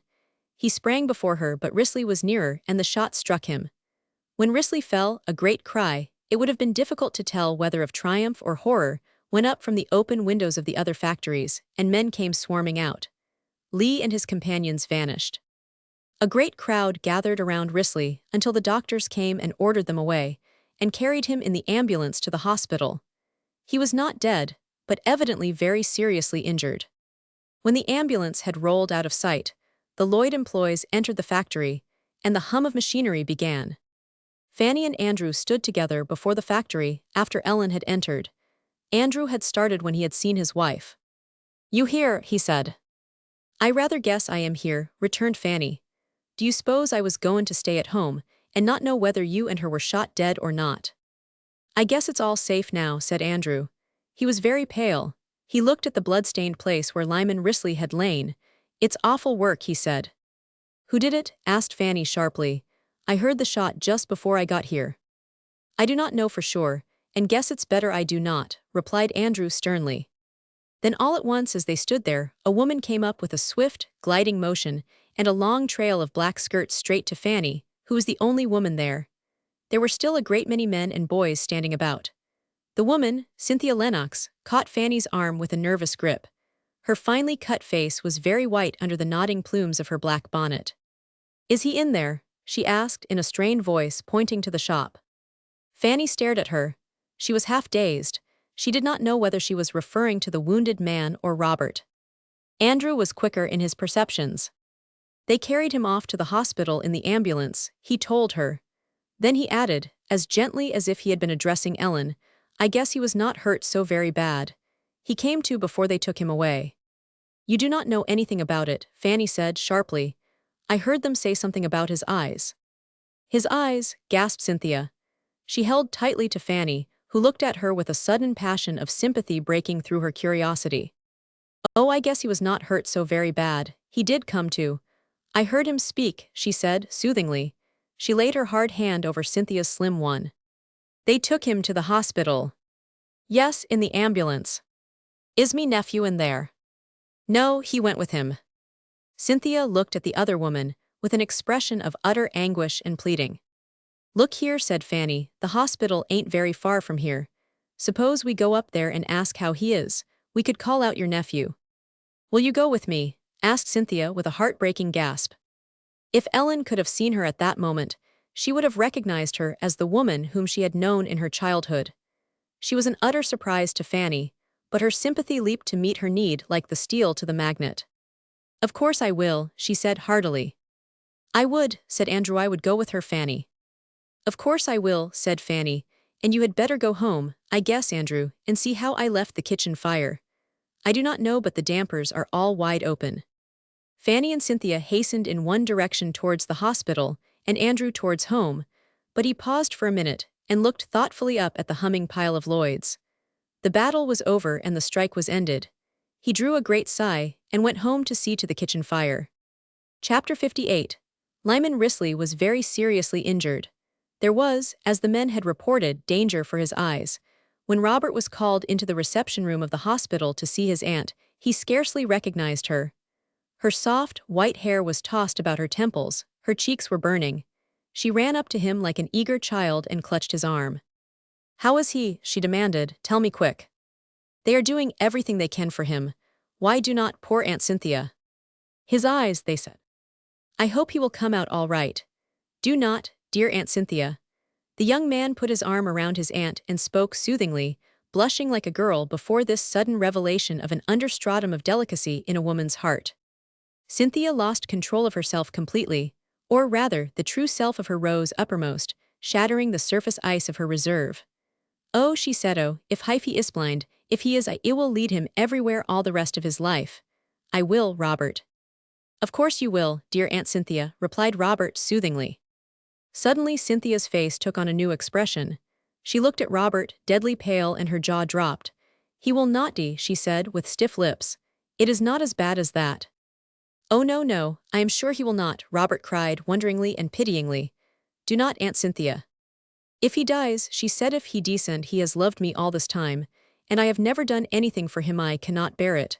I will not bear it. I will not, Robert. Oh, he is not going to die, Aunt Cynthia. I want to go to him, she said. I will go to him. Robert looked helplessly from her to Fanny. I am afraid you cannot just now, Aunt Cynthia, he replied. Fanny came resolutely to his assistance.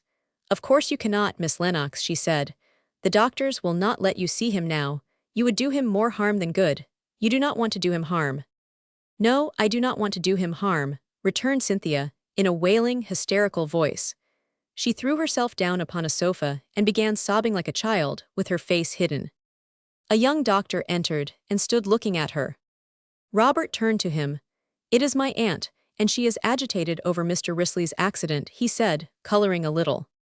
Instantly, the young physician's face lost its expression of astonishment and assumed the soothing gloss of his profession.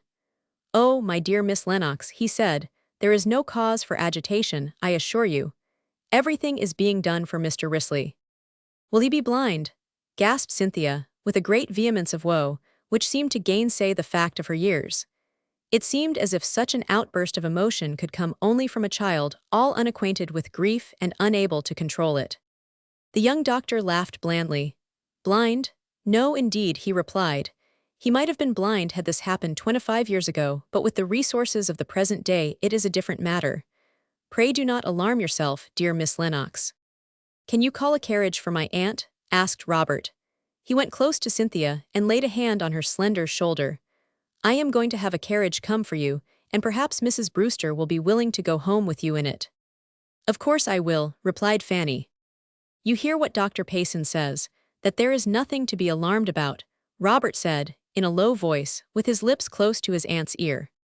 Cynthia made no resistance, but when the carriage arrived, and she was being driven off with Fanny by her side, she called out of the window with a fierce shamelessness of anxiety, Robert, you must come and tell me how he is this afternoon, or I shall come back here and see him myself. Yes, I will, Aunt Cynthia, he replied soothingly. He met the doctor's curious eyes when he turned. The young man had a gossiping mind, but he forbore to say what he thought, which was to the effect that we under the heavens, if that woman cared as much as that for that man, she had not married him, instead of letting him dangle after her so many years. But he merely said, there is no use in saying anything to excite a woman further when she is in such a state of mind. But then he paused significantly. You think the chances of his keeping his eyesight are poor, said Robert. Mighty poor, replied the doctor. Robert stood still, with his pale, shocked face bent upon the carpet. He could not seem to comprehend at once the enormity of it all. His mind was grasping at, and trying to assimilate the horrible fact with an infinite pain. Have they got the man that did it? Asked the doctor. I do not know, I had to see to poor Risley, replied Robert. I hope to God they have. Then all at once he thought with keen anxiety of Ellen, who knew what new tragedy had happened. I must go back to the factory, he said hurriedly. I will be back here in an hour or so and see how he is getting on. For heaven's sake, do all you can. Robert was desperately impatient to be back at the factory. He was full of vague anxiety about Ellen. He could not forget that the shot which had hit poor Risley had been meant for her, and he remembered the look on the man's face as he aimed. He found a carriage at the street corner, and jumped in, and bade the man drive fast. When Robert entered the great building, and felt the old vibration of machinery, he had a curious sensation. one which he had never before had, and which he had not expected. For the first time in his life, he knew what it was to have a complete triumph of his own will over his fellow men. He had got his own way. All this army of workmen, all this machinery of labor, was set in motion at his desire, in opposition to their own. He realized himself a leader and a conqueror. He went into the office, and Flynn and Dennison came forward smiling to greet him. "Well," said Dennison, "we are off again." He spoke as if the factory were a ship which had been launched from a shoal. "Yes," replied Robert gravely. Nellie Stone at the desk was glancing around, with a half-shy, half-coquettish look. "How is Mr. Risley?" asked Flynn. "He is badly hurt," replied Robert. "Have they found the man? Do you know what has been done about it?" "They have got all the police force of the city out," replied Flynn, "but it's no use. They will never catch Amos Lee. His mother was a gypsy, I have always heard. He knows about 1,000 ways out of traps, and there's plenty to help him. They have got Dixon under arrest and Tom Peel, but they did not have any firearms on him and they cannot prove anything. Peel says he's ready to go back to work." Flynn had a somewhat seedy and downcast appearance, although he fought hard for his old jaunty manner. His impulsive good nature had gotten the better of his judgment and his own wishes, and he had gone to Mamie Brady and offered to marry her out of hand if she recovered from her attempted suicide. The night before he had watched, turn and turnabout with her mother. He gave a curious effect of shamefaced and melancholy virtue. He followed Robert to one side when he was hanging up his hat and coat. "I am going to tell you, Mr. Lloyd," he said, rather awkwardly. "Maybe you will not be interested in the midst of all this, but it all came from the strike. She's better this morning, and I am going to marry her, poor girl." Robert looked at him in a dazed fashion. For a moment, he had not the slightest idea what he was talking about. "I am going to marry Mamie Brady," explained Flynn. "She took laudanum. It all happened on account of the strike. I will own I would been flirting some with her, but she would never done it if she had not been out of work too. She said so. Her mother made her life a hell. I am going to marry her and take her out of it." "It's mighty good of you," Robert said, rather stupidly. "There ain't no other way for me to do," replied Flynn. "She thinks the world of me, and I suppose I am to blame." "I hope she will make you a good wife, and you will be happy," said Robert. "She thinks all creation of me," replied Flynn, with the simplest vanity and acquiescence in the responsibility laid upon him in the world. "That shot was not meant for Mr. Risley," said Flynn as Robert approached the office door. His eyes flashed. He himself would gladly have been shot for the sake of Ellen Brewster. He was going to marry and try to fulfill his simple code of honor, but all his life he would be married to one woman with another ideal in his heart. That was inevitable. "I know it was not," Robert replied grimly. "Everything is quiet now," said Dennison with his smooth smile. Robert made no reply but entered the great workroom. "He's mighty standoffish now he's got his own way," Dennison remarked in a whisper to Nellie Stone. He leaned closely over her. Flynn had followed Robert. The girl glanced up at the foreman, who was unmarried, although years older than she, and her face quivered a little, but it seemed due to a surface sensitiveness. "I want to know if you have heard that Ed is going to marry Mamie Brady. After all," she whispered. Dennison nodded. She knitted her forehead over a column of figures. Dennison leaned his face so close that his blonde-bearded cheek touched hers. She made a little impatient motion. "Oh, go long, Jim Dennison," she said, but her tone was half-hearted. Dennison persisted, bending her head gently backward until he kissed her. She pushed him away, but she smiled weakly. "You did not want Ed Flynn. Why, he's a Roman Catholic, and you are Baptist, Nell," he said. "Who said I did?" She retorted, angrily. "Why, I would not marry Ed Flynn if he was the last man in the world." "You would nuff sight better marry me," said Dennison. "Go along, you are fooling." "No, I ain't, I mean it honest." "I do not want to marry anybody yet a while," said Nellie Stone. But when Dennison kissed her again, she did not repulse him, and even nestled her head with a little caressing motion into the hollow of his shoulder. Then they both started violently apart as Flynn entered. "Say," he proclaimed, "what do you think? The boss has just told the hands that he will split the difference and reduce the wages 5 instead of 10%. Chapter 59. When Robert Lloyd entered the factory that morning, he experienced one of those revulsions which come to man in common with all creation. As the wind can swerve from south to east, and its swerving be a part of the universal scheme of things, so the inconsistency of a human soul can be an integral part of its consistency. Robert, entering Lloyd's, flushed with triumph over his workmen, filled also with rage whenever he thought of poor Risley, became suddenly, to all appearances, another man. However, he was the same man, only he had come under some hidden law of growth. All at once, as he stood there amidst those whirring and clamping machines, and surveyed those bowed and patient backs and swaying arms of labor, standing aside to allow a man bending before a heavy rack of boots to push it to another department, he realized that his triumph was gone. Not a man or woman in the factory looked at him. All continued working with a sort of patient fierceness, as if storming a citadel's. Indeed, they were in one sense waging incessant, and in the end, hopeless warfare against the destructive forces of life. Robert stood in the midst of them, these fellow beings who had bowed to his will, and saw, as if by some divine revelation, in his foes his brothers and sisters. He saw Ellen's fair head before her machine, and she seemed the keynote of a heartbreaking yet ineffable harmony of creation which he heard for the first time. He was a man whom triumph did not exalt as much as it humiliated. Who was he to make these men and women do his bidding? They were working as hard as they had worked for full pay. Without doubt, he would not gain as much comparatively, but he was going to lose nothing actually, and he would not work as these men worked. He saw himself as he never could have seen himself had the strike continued. And yet, after all, he was not a woman, to be carried away by a sudden wave of generous sentiment and enthusiasm, for his business instincts were too strong, inherited, and developed by the force of example. He could not forget that this had been his uncle's factory. He shut his mouth hard and stood looking at the scene of toil, then he resolved what to do. He spoke to Flynn, who could not believe his ears, and asked him over. "I beg your pardon, sir," he said. "Go and speak to the engineer, and tell him to shut down," said Robert. "You ain't going to turn them out, after all," gasped Flynn. He was deadly white. "No, I am not. I only want to speak to them," replied Robert shortly. When the roar of machinery had ceased, Robert stood before the employees, whose faces had taken on an expression of murder and menace. They anticipated the worst by this order. "I want to say to you all," said Robert, in a loud, clear voice, "that I realize it will be hard for you to make both ends meet with the cut of 10%. I will make it 5 instead of 10%, although I shall actually lose by so doing unless business improves.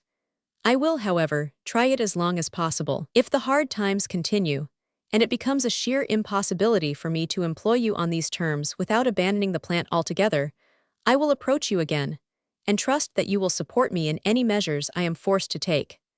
And on the contrary, should business improve, I promise that your wages shall be raised to the former standard at once." The speech was so straightforward that it sounded almost boyish. Robert, indeed, looked very young as he stood there, for a generous and pitying impulse does tend to make a child of a man. The workmen stared at him a minute, then there was a queer little broken chorus of thank ye's, with 2 or 3 shrill crows of cheers. Robert went from room to room, repeating his short speech, then work recommenced. "He's the right sort, after all," said Granville Joy to John Sargent, and his tone had a quality of heroism in it. He was very thin and pale.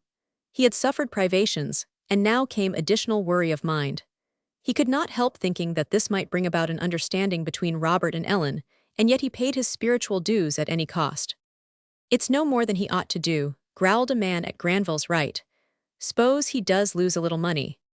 "It ain't many out of the New Testament that are going to lose a little for the sake of their fellowmen, I can tell you that," said John Sargent. He was cutting away deftly and swiftly, and thinking with satisfaction of the money which he would be able to send his sister, and also how the Atkins family would be no longer so pinched. He was a man who would never come under the grindstone of the pessimism of life for his own necessities, but lately, the necessities of others had almost forced him there. Now and then he glanced across the room at Maria, whose narrow shoulders he could see bent painfully over her work. He was in love with Maria, but no one suspected it, least of all Maria herself. "Lord, do not talk about the New Testament. Them days is past," growled the man on the other side of Joy. "They ain't past for me," said John Sargent, stoutly. A dark flush rose to his cheek as if he were making a confession of love. "Lord, do not preach," said the other man with a sneer. Ellen had stopped work with the rest when Robert addressed them. Then she recommenced her stitching without a word. Her thoughts were in confusion. She had so long held one attitude towards him that she could not readily adjust herself to another. She was cramped with the extreme narrowness of the enthusiasm of youth. At noontime she heard all the talk which went on about him. She heard some praise him, and some speak of him as simply doing his manifest duty, and some say openly that he should have put the wages back upon the former footing, and she did not know which was right. He did not come near her, and she was very glad of that. She felt that she could not bear it to have him speak to her before them all. When she went home at night, the news had preceded her. Fanny and Andrew looked up eagerly when she entered. "I hear he has compromised," said Andrew, with doubtful eyes on the girl's face. "Yes, he has cut the wages 5 instead of 10%, replied Ellen, and it was impossible to judge of her feelings by her voice. She took off her hat and smoothed her hair. "Well, I am glad he has done that much," said Fanny, "but I will not say a word as long as you ain't hurt." With that she went into the kitchen, and Ellen and Andrew heard the dishes rattle. "Your mother's been dreadful nervous," whispered Andrew. He looked at Ellen meaningly. Both of them thought of poor Eva Tenney. Lately the reports with regard to her had been more encouraging, but she was still in the asylum. Suddenly, as they stood there, a swift shadow passed the window, and they heard a shrill scream from upstairs. It sounded like "Mama, Mama, it's Amabel," cried Ellen. She clutched her father by the arm. "Oh, what is it? Who is it?" she whispered fearfully. Andrew was suddenly white and horror-stricken. He took hold of Ellen and pushed her forcibly before him into the parlor. "You stay in there till I call you," he said, in a commanding voice, the like of which the girl had never heard from him before. Then he shut the door, and she heard the key turn in the lock. "Father, I cannot stay in here," cried Ellen. She ran towards the other door into the front hall, but before she could reach it, she heard the key turn in that also. Andrew was convinced that Eva had escaped from the asylum, and thus made sure of Ellen's safety in case she was violent. Then he rushed out into the kitchen, and there was Amabel clinging to her mother like a little wild thing, and Fanny weeping aloud. When Andrew entered, Fanny flew to him. Oh, Andrew," she cried. "Eva's come out, she's well, she's cured, she's as well as anybody, she is, she says so, and I know she is, only look at her." "Mama, Mama," gasped Amabel in a strange, little, pent voice, which did not sound like a child's. There was something fairly inhuman about it. Mama, as she said it, did not sound like a word in any known language. It was like a cry of universal childhood for its parent. Amabel clung to her mother, not only with her slender little arms, but with her legs and breast and neck. All her slim body became as a vine with tendrils of love and growth around her mother. As for Eva, she could not have enough of her. She was intoxicated with the possession of this little creature of her own flesh and blood. She's grown so tall," she said, in a high, panting voice. It was all she could seem to realize of the fact that the child had grown so talented it filled her at once with ineffable pain and delight.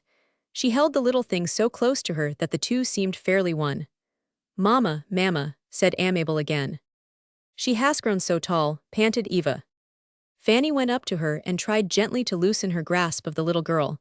In her heart she was not yet quite sure of her. This fierceness of delight began to alarm her.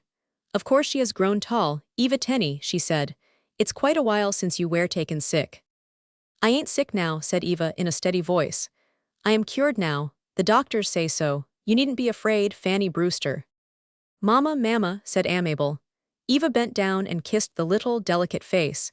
Then she looked at her sister and at Andrew, and her own countenance seemed fairly illuminated. "I ain't told you all," said she. Then she stopped and hesitated. "What is it?" Eva asked Fanny, looking at her with increasing courage. The tears were streaming openly down her cheeks. "Oh, you poor girl, what have you been through?" she said. "What is it?" "I ain't got to go through anything more," said Eva, still with that rapt look over Amabel's little fair head. "He's come back."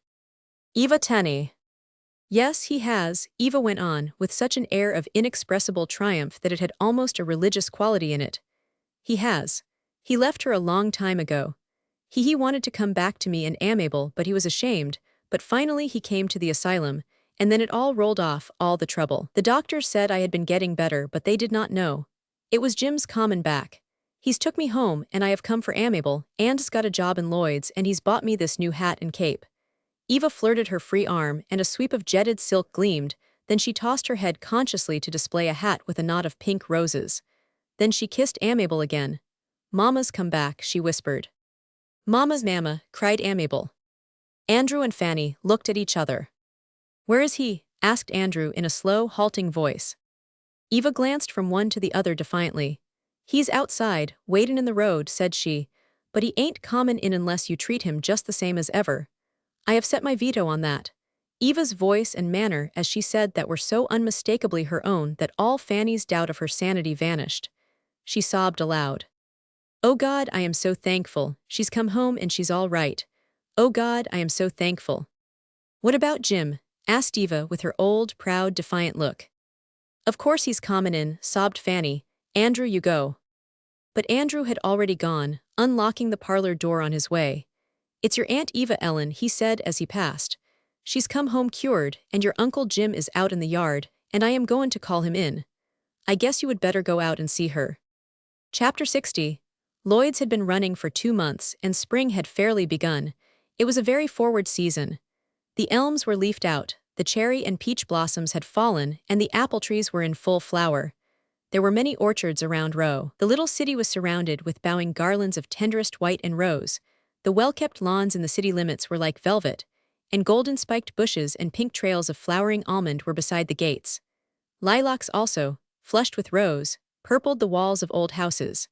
One morning Ellen, on her way to the factory, had for the first time that year a realization of the full presence of the spring. All at once she knew the goddess to be there in her whole glory. "Spring has really come," she said to Abby. As she spoke she jostled a great bush of white flowers, growing in a yard close to the sidewalk, and an overpowering fragrance, like a very retaliation of sweetness, came in her face. "Yes," said Abby, "it seems more like spring than it did last night somehow." Abby had gained flesh, and there was a soft color on her cheeks, so that she was almost pretty, as she glanced abroad with a sort of bright gladness and a face ready with smiles. Maria also looked in better health than she had done in the winter. She walked with her arm through Ellen's. Suddenly a carriage, driven rapidly, passed them, and Cynthia Lennox's graceful profile showed like a drooping white flower in a window. Sadie Peel came up to them with a swift run. "Say," she said, "know who that was?" "We have got eyes," replied Abby Atkins shortly. "Who said you had not? You needn't be so up in common, Abby Atkins. I did not know as you knew they were married, that's all.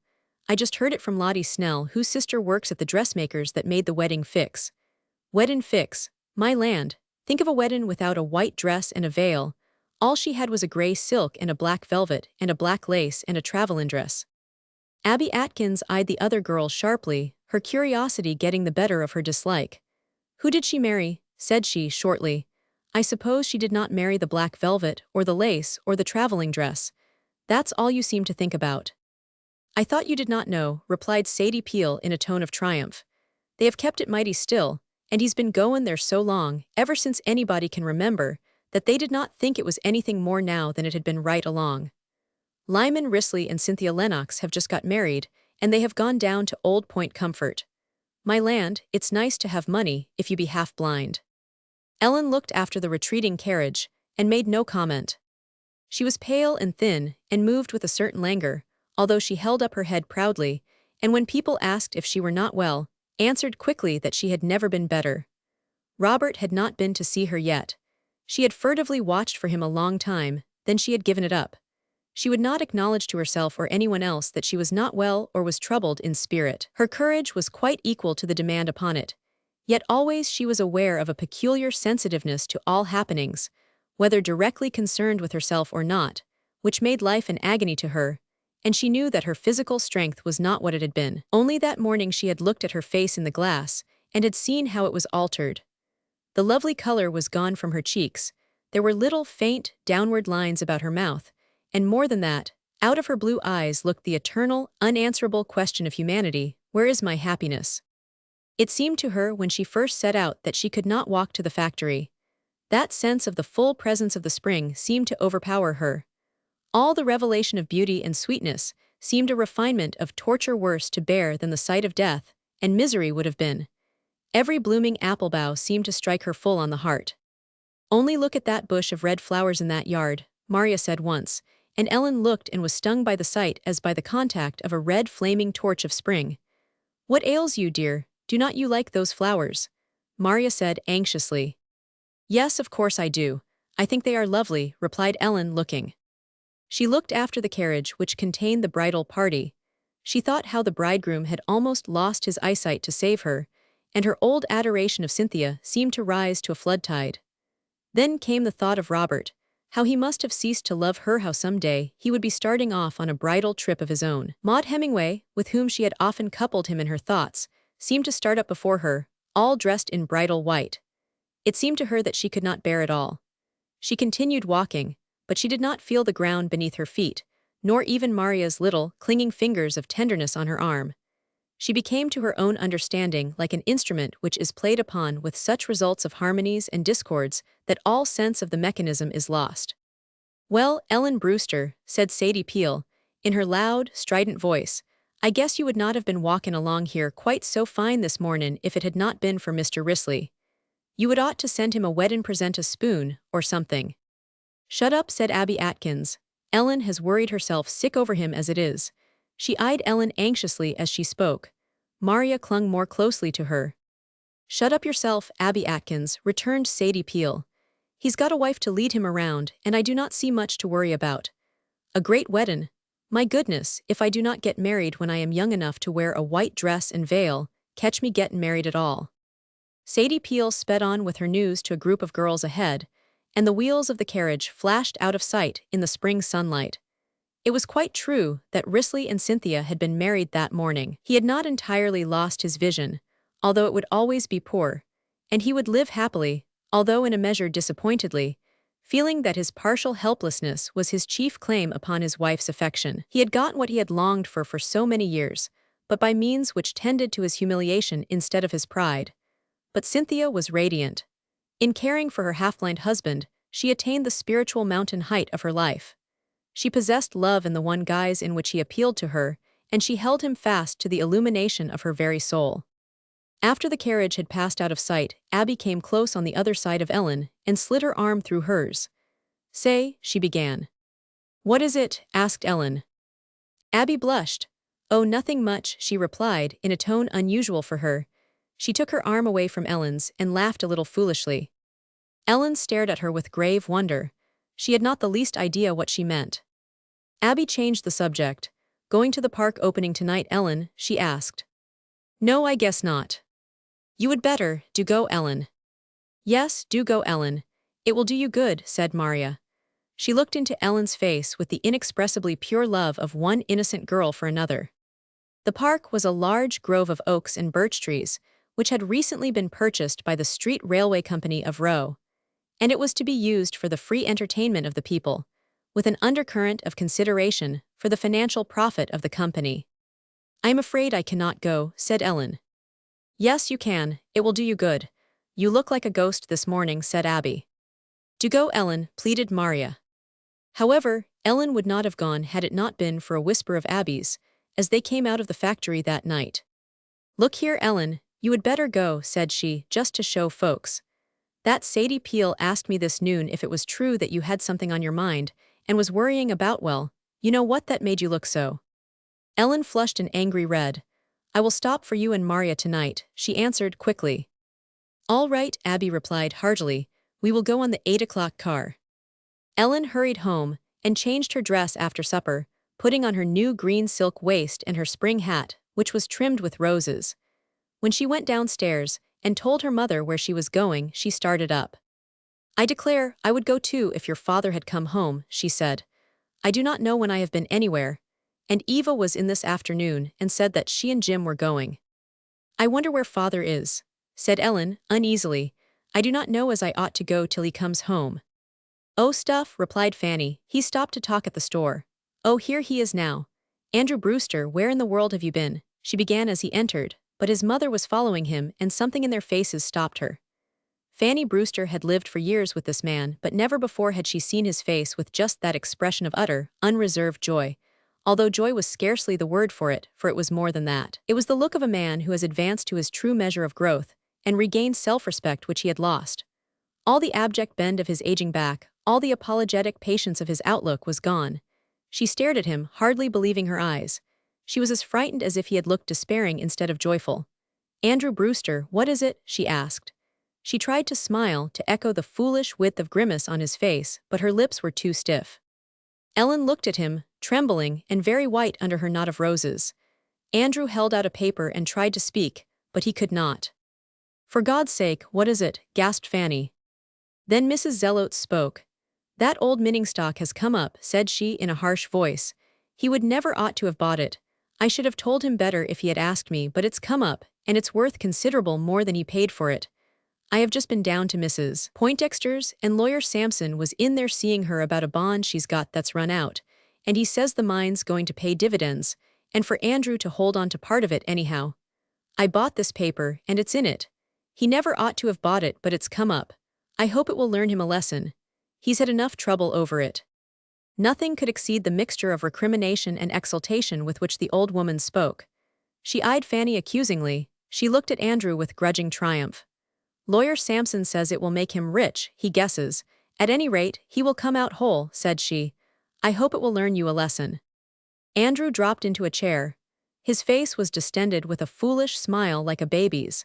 He seemed to smile at all creation. He looked at his wife and Ellen, then his face again took on its expression of joyful vacuity. Fanny went close to him and laid a firm hand on his shoulder. "You ain't had a mite of supper, Andrew Brewster," said she. "Come right out and have something to eat." Andrew shook his head, still smiling. His wife and daughter looked at him alarmedly, then at each other. Then his mother went behind him, laid a hard, old hand on each shoulder and shook him. "If you have got a streak of luck, there's no need of your actin' like a fool about it, Andrew Brewster," said she. "Go out and eat your supper and behave yourself and let it be a lesson to you. There you had worked and saved that little money you had in the bank, and you bought an old mine with it, and it might have turned out there was not a thing in it, no mine at all, and there was. Just let it be a lesson to you, that's all, and go out and eat your supper, and do not be too set up over it." Andrew looked at his wife and mother and daughter, still with that expression of joy, so unreserved that it was almost idiotic. They had all stood by him loyally. He had their fullest sympathy. But had one of them fully understood? Not one of them could certainly understand what was then passing in his mind, which had been straightened by grief and self-reproach, and was now expanding to hold its full measure of joy. That poor little sum in the bank, that accumulation of his hard earnings, which he had lost through his own bad judgment, had meant much more than itself to him, both in its loss and its recovery. It was more than money. It was the value of money in the current coin of his own self-respect. His mother shook him again, but rather gently. "Get up this minute and go out and eat your supper," said she, "and then I do not see why you cannot go with Fanny and me to the park opening. They say lots of folks are goin', and there's goin' to be fireworks. It will distract your mind. It ain't safe for anybody to dwell too much on good luck any more than on misfortune. Go right out and eat your supper, it's most time for the car." Andrew obeyed. Chapter 61. The new park, which had been named, in honor of the president of the Street Railway Company, Clemens Park, was composed of a light growth of oak and birch trees. With the light of the full moon, like a broadside of silvery arrows, and the frequent electric lights filtering through the young, delicate foliage, it was much more effective than a grove of pine or hemlock would have been. When the people streamed into it from the crowded electric cars, there were exclamations of rapture. Women and girls fairly shrieked with delight. The ground, which had been entirely cleared of undergrowth, was like an etching in clearest black and white, of the tender dancing foliage of the oaks and birches. The birches stood together in leaning, white-limbed groups like maidens, and the rustling spread of the oaks shed broad flashes of silver from the moon. In the midst of the grove, the Hungarian orchestra played in a pavilion, and dancing was going on there. Many of the people outside moved with dancing steps. Children in swings flew through the airs with squeals of delight. There was a stand for the sale of ice cream and soda, and pretty girls blossomed like flowers behind the counters.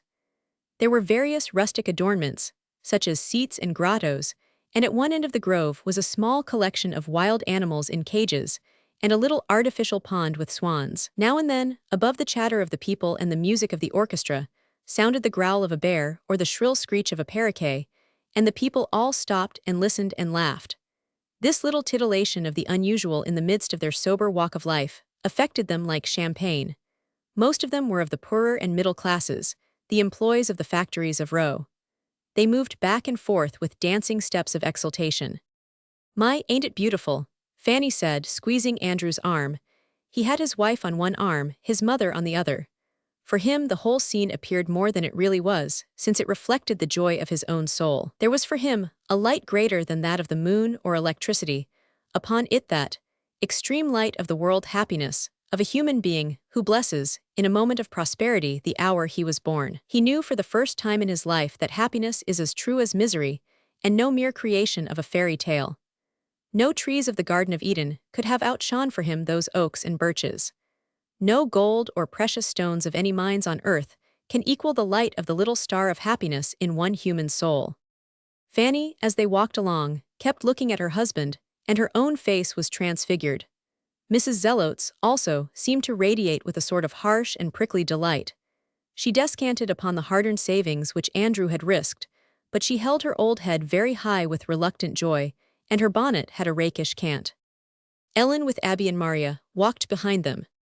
Presently Andrew met another man who had also purchased stock in the mine, and stopped to exchange congratulations. The man's face was flushed, as if he had been drinking, but he had not. On his arm hung his wife, a young woman with a showy red waist and some pink ribbon bows on her hat. She was teetering a little in time to the music, while a little girl clung to her skirts and teetered also. "Well, old man," said the newcomer, with a hoarse sound in his throat, "they needn't talk to us any more, need they?" "That's so," replied Andrew, but his joy in prosperity was not like the other man's. It placed him heights above him, although from the same cause. Prosperity means one thing to one man and another to his brother. Presently they met Jim Tenney and Eva and Amabel. They were walking three abreast, Amabel in the middle. Jim Tenney looked hesitatingly at them, although his face was widened with irrepressible smiles. Eva gazed at them with defiant radiance. "Well," said she, "so luck has turned." Amabel laughed out, and her laugh trilled high with a note of silver, above the chatter of the crowd and the blare and rhythmic trill of the orchestra. "I have had an ice cream, and I am going to have a new doll and a doll carriage," said she. "Oh, Ellen," she left her father and mother for a second and clung to Ellen, kissing her. Then she was back. "Well, Andrew," said Jim. He had a shamed face, yet there was something brave in it, struggling for expression. "Well, Jim," said Andrew. The two shook hands solemnly. Then they walked on together, and the sisters behind, with Amabel clinging to her mother's hand. "Jim's goin' to work if he has had a little windfall," said Eva, proudly. "Oh, Fanny, only think what it means." "I hope it will be a lesson to both of them," said Mrs. Zelotes, stalking along after, but she smiled harshly. "Oh, land, do not croak, if you have got a chance to laugh." "There's few enough chances in this world," cried Eva, with boisterous good humor. "As for me, I have come out of deep waters, and I am goin' to take what comfort I can in the feel of the solid ground under my feet." She began to force Amabel into a dance in time with the music, and the child shrieked with laughter. "S'pose she's all right," whispered Mrs. Zelotes to Fanny. "Land, yes," replied Fanny. "It's just like her, just the way she used to do. It makes me surer than anything else that she's cured." The girls behind were loitering. Abby turned to Ellen and pointed to a rustic seat under a clump of birches. "Let's sit down there a minute, Ellen," said she. "All right," replied Ellen. When she and Abby seated themselves, Maria withdrew, standing aloof under an oak, looking up at the illumined spread of branches with the rapt, innocent expression of a saint.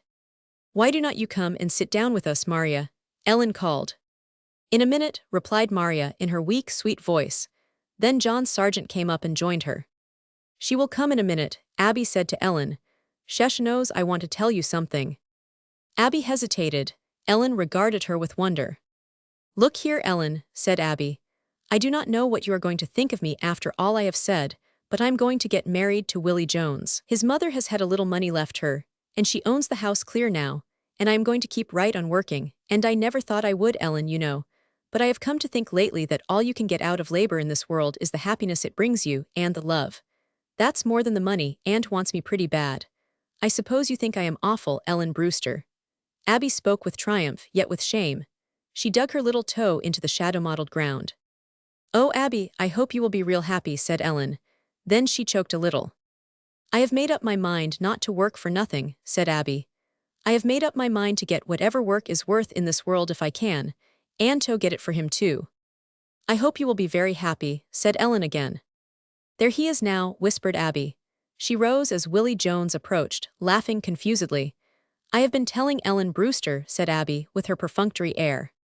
Ellen held out her hand, and Willie Jones grasped it, then let it drop and muttered something.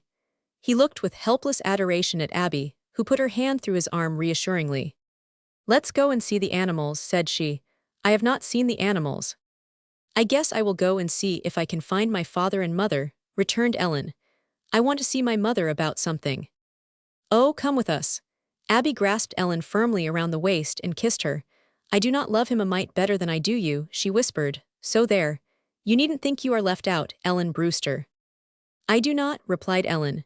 She tried to laugh, but she felt her lips stiff. An unconquerable feeling of desolation was coming over her, and in spite of herself, her tone was somewhat like that of a child who sees another with all the cake. I suppose you know Floretta got married last night, said Abby, moving off with Willie Jones. John Sargent and Maria had long since disappeared from under the oak. Ellen, left alone, looked for a minute after Abby and Willie, and noted the tender lean of the girl's head towards the young man's shoulder. Then she started off to find her father and mother. She could not rid herself of the sense of desolation. She felt blindly that if she could not get under the shelter of her own loves of life, she could not bear it any longer. She had borne up bravely under Robert's neglect, but now all at once, with the sight of the happiness of these others before her eyes, it seemed to crush her. All the spirit in her seemed to flag and faint. She was only a young girl, who would fall to the ground and be slain by the awful law of gravitation of the spirit without love. Anyway, I have got father and mother, she said to herself.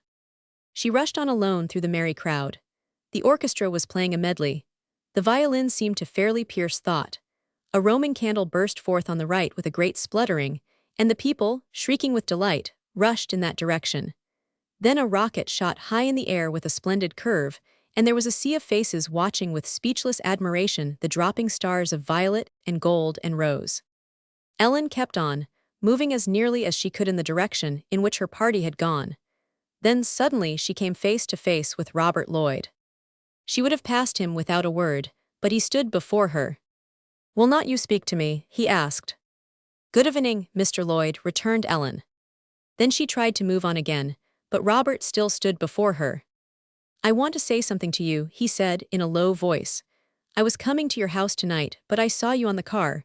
Please come to that seat over there. There is nobody in that direction. They will all go towards the fireworks now. Ellen looked at him hesitatingly. At that moment she seemed to throw out protecting antennae of maidenliness. And besides, there was always the memory of the cut in wages, for which she still judged him, and then there was the long neglect. Please come, said Robert. He looked at her at once like a conqueror and a pleading child. Ellen placed her hand on his arm, and they went to the seat under the clump of birches. They were quite alone, for the whole great company was streaming towards the fireworks. A fiery wheel was revolving in the distance, and rockets shot up, dropping showers of stars. Ellen gazed at them without seeing them at all. Robert, seated beside her, looked at her earnestly. I am going to put back the wages on the old basis tomorrow, he said. Ellen made no reply. Business has so improved that I feel justified in doing so, said Robert. His tone was almost apologetic. Never as long as he lived would he be able to look at such matters from quite the same standpoint as that of the girl beside him. She knew that, and yet she loved him. She never would get his point of view, and yet he loved her. I have waited until I was able to do that before speaking to you again, said Robert. I knew how you felt about the wage cutting. I thought when matters were back on the old basis that you might feel differently towards me. God knows I have been sorry enough for it all, and I am glad enough to be able to pay them full wages again. And now, dear. It has been a long time, said Ellen, looking at her little hands clasped in her lap. I have loved you all the time, and I have only waited for that, said Robert. Later on Robert and Ellen joined Fanny and the others. It was scarcely the place to make an announcement. After a few words of greeting, the young couple walked off together, and left the Brewsters and Tennis and Mrs. Zelotes standing on the outskirts of the crowd watching the fireworks. Granville Joy stood near them. He had looked at Robert and Ellen with a white face, then he turned again towards the fireworks with a gentle, heroic expression. He caught up Amabel that she might see the set piece which was just being put up. Now you can see, Sissy, he said. Eva looked away from the fireworks after the retreating pair, then meaningly at Fanny and Andrew. That's settled, said she. Andrew's face quivered a little, and took on something of the same look which Granville Joy's wore. All love is at the expense of love, and calls for heroes. It will be a great thing for her, said Fanny in his ear. It will be a splendid thing for her, you know that, Andrew. Andrew gazed after the nodding roses on Ellen's hat vanishing towards the right. Another rocket shot up, and the people cried out, and watched the shower of stars with breathless enjoyment. Andrew saw their upturned faces, in which for the while toil and trial were blotted out by that delight in beauty and innocent pleasure of the passing moment which is, for human souls, akin to the refreshing showers for flowers of spring. And to him, since his own vision was made clear by his happiness, came a mighty realization of it all, which was beyond it all. Another rocket described a wonderful golden curve of grace, then a red light lit all the watching people. Andrew looked for Ellen and Robert, and saw the girl's beautiful face turning backward over her lover's shoulder. All his life Andrew had been a reader of the Bible, as had his father and mother before him. Today, ever since he had heard of his good fortune, his mind had dwelt upon certain verses of Ecclesiastes. Now he quoted from them. "Live joyfully with the wife whom thou lovest all the days of the life of thy vanity, which he hath given thee under the sun, all the days of thy vanity, for that is thy portion in this life, and in thy labor which thou takest under the sun." Ellen saw her father, and smiled and nodded, then she and her lover passed out of sight. Another rocket trailed its golden parabola along the sky, and dropped with stars. There was an ineffably sweet strain from the orchestra. The illuminated oaks tossed silver and golden boughs in a gust of fragrant wind. Andrew quoted again from the old King of Wisdom, "I withheld not my heart from any joy, for my heart rejoiced in all my labor, and that was my portion of labor." Then Andrew thought of the hard winter which had passed, as all hard things must pass, of the toilsome lives of those beside him, of all the work which they had done with their poor knotted hands, of the tracks which they had worn on the earth towards their graves, with their weary feet. And suddenly he seemed to grasp a new and further meaning for that verse of Ecclesiastes. He seemed to see that labor is not alone for itself, not for what it accomplishes of the tasks of the world, not for its equivalent in silver and gold, not even for the end of human happiness and love, but for the growth in character of the laborer. "That is the portion of labor," he said. He spoke in a strained, solemn voice as he had done before. Nobody heard him except his wife and mother. His mother gave a sidewise glance at him, then she folded her cape tightly around her and stared at the fireworks, but Fanny put her hand through his arm and leaned her cheek against his shoulder. The end.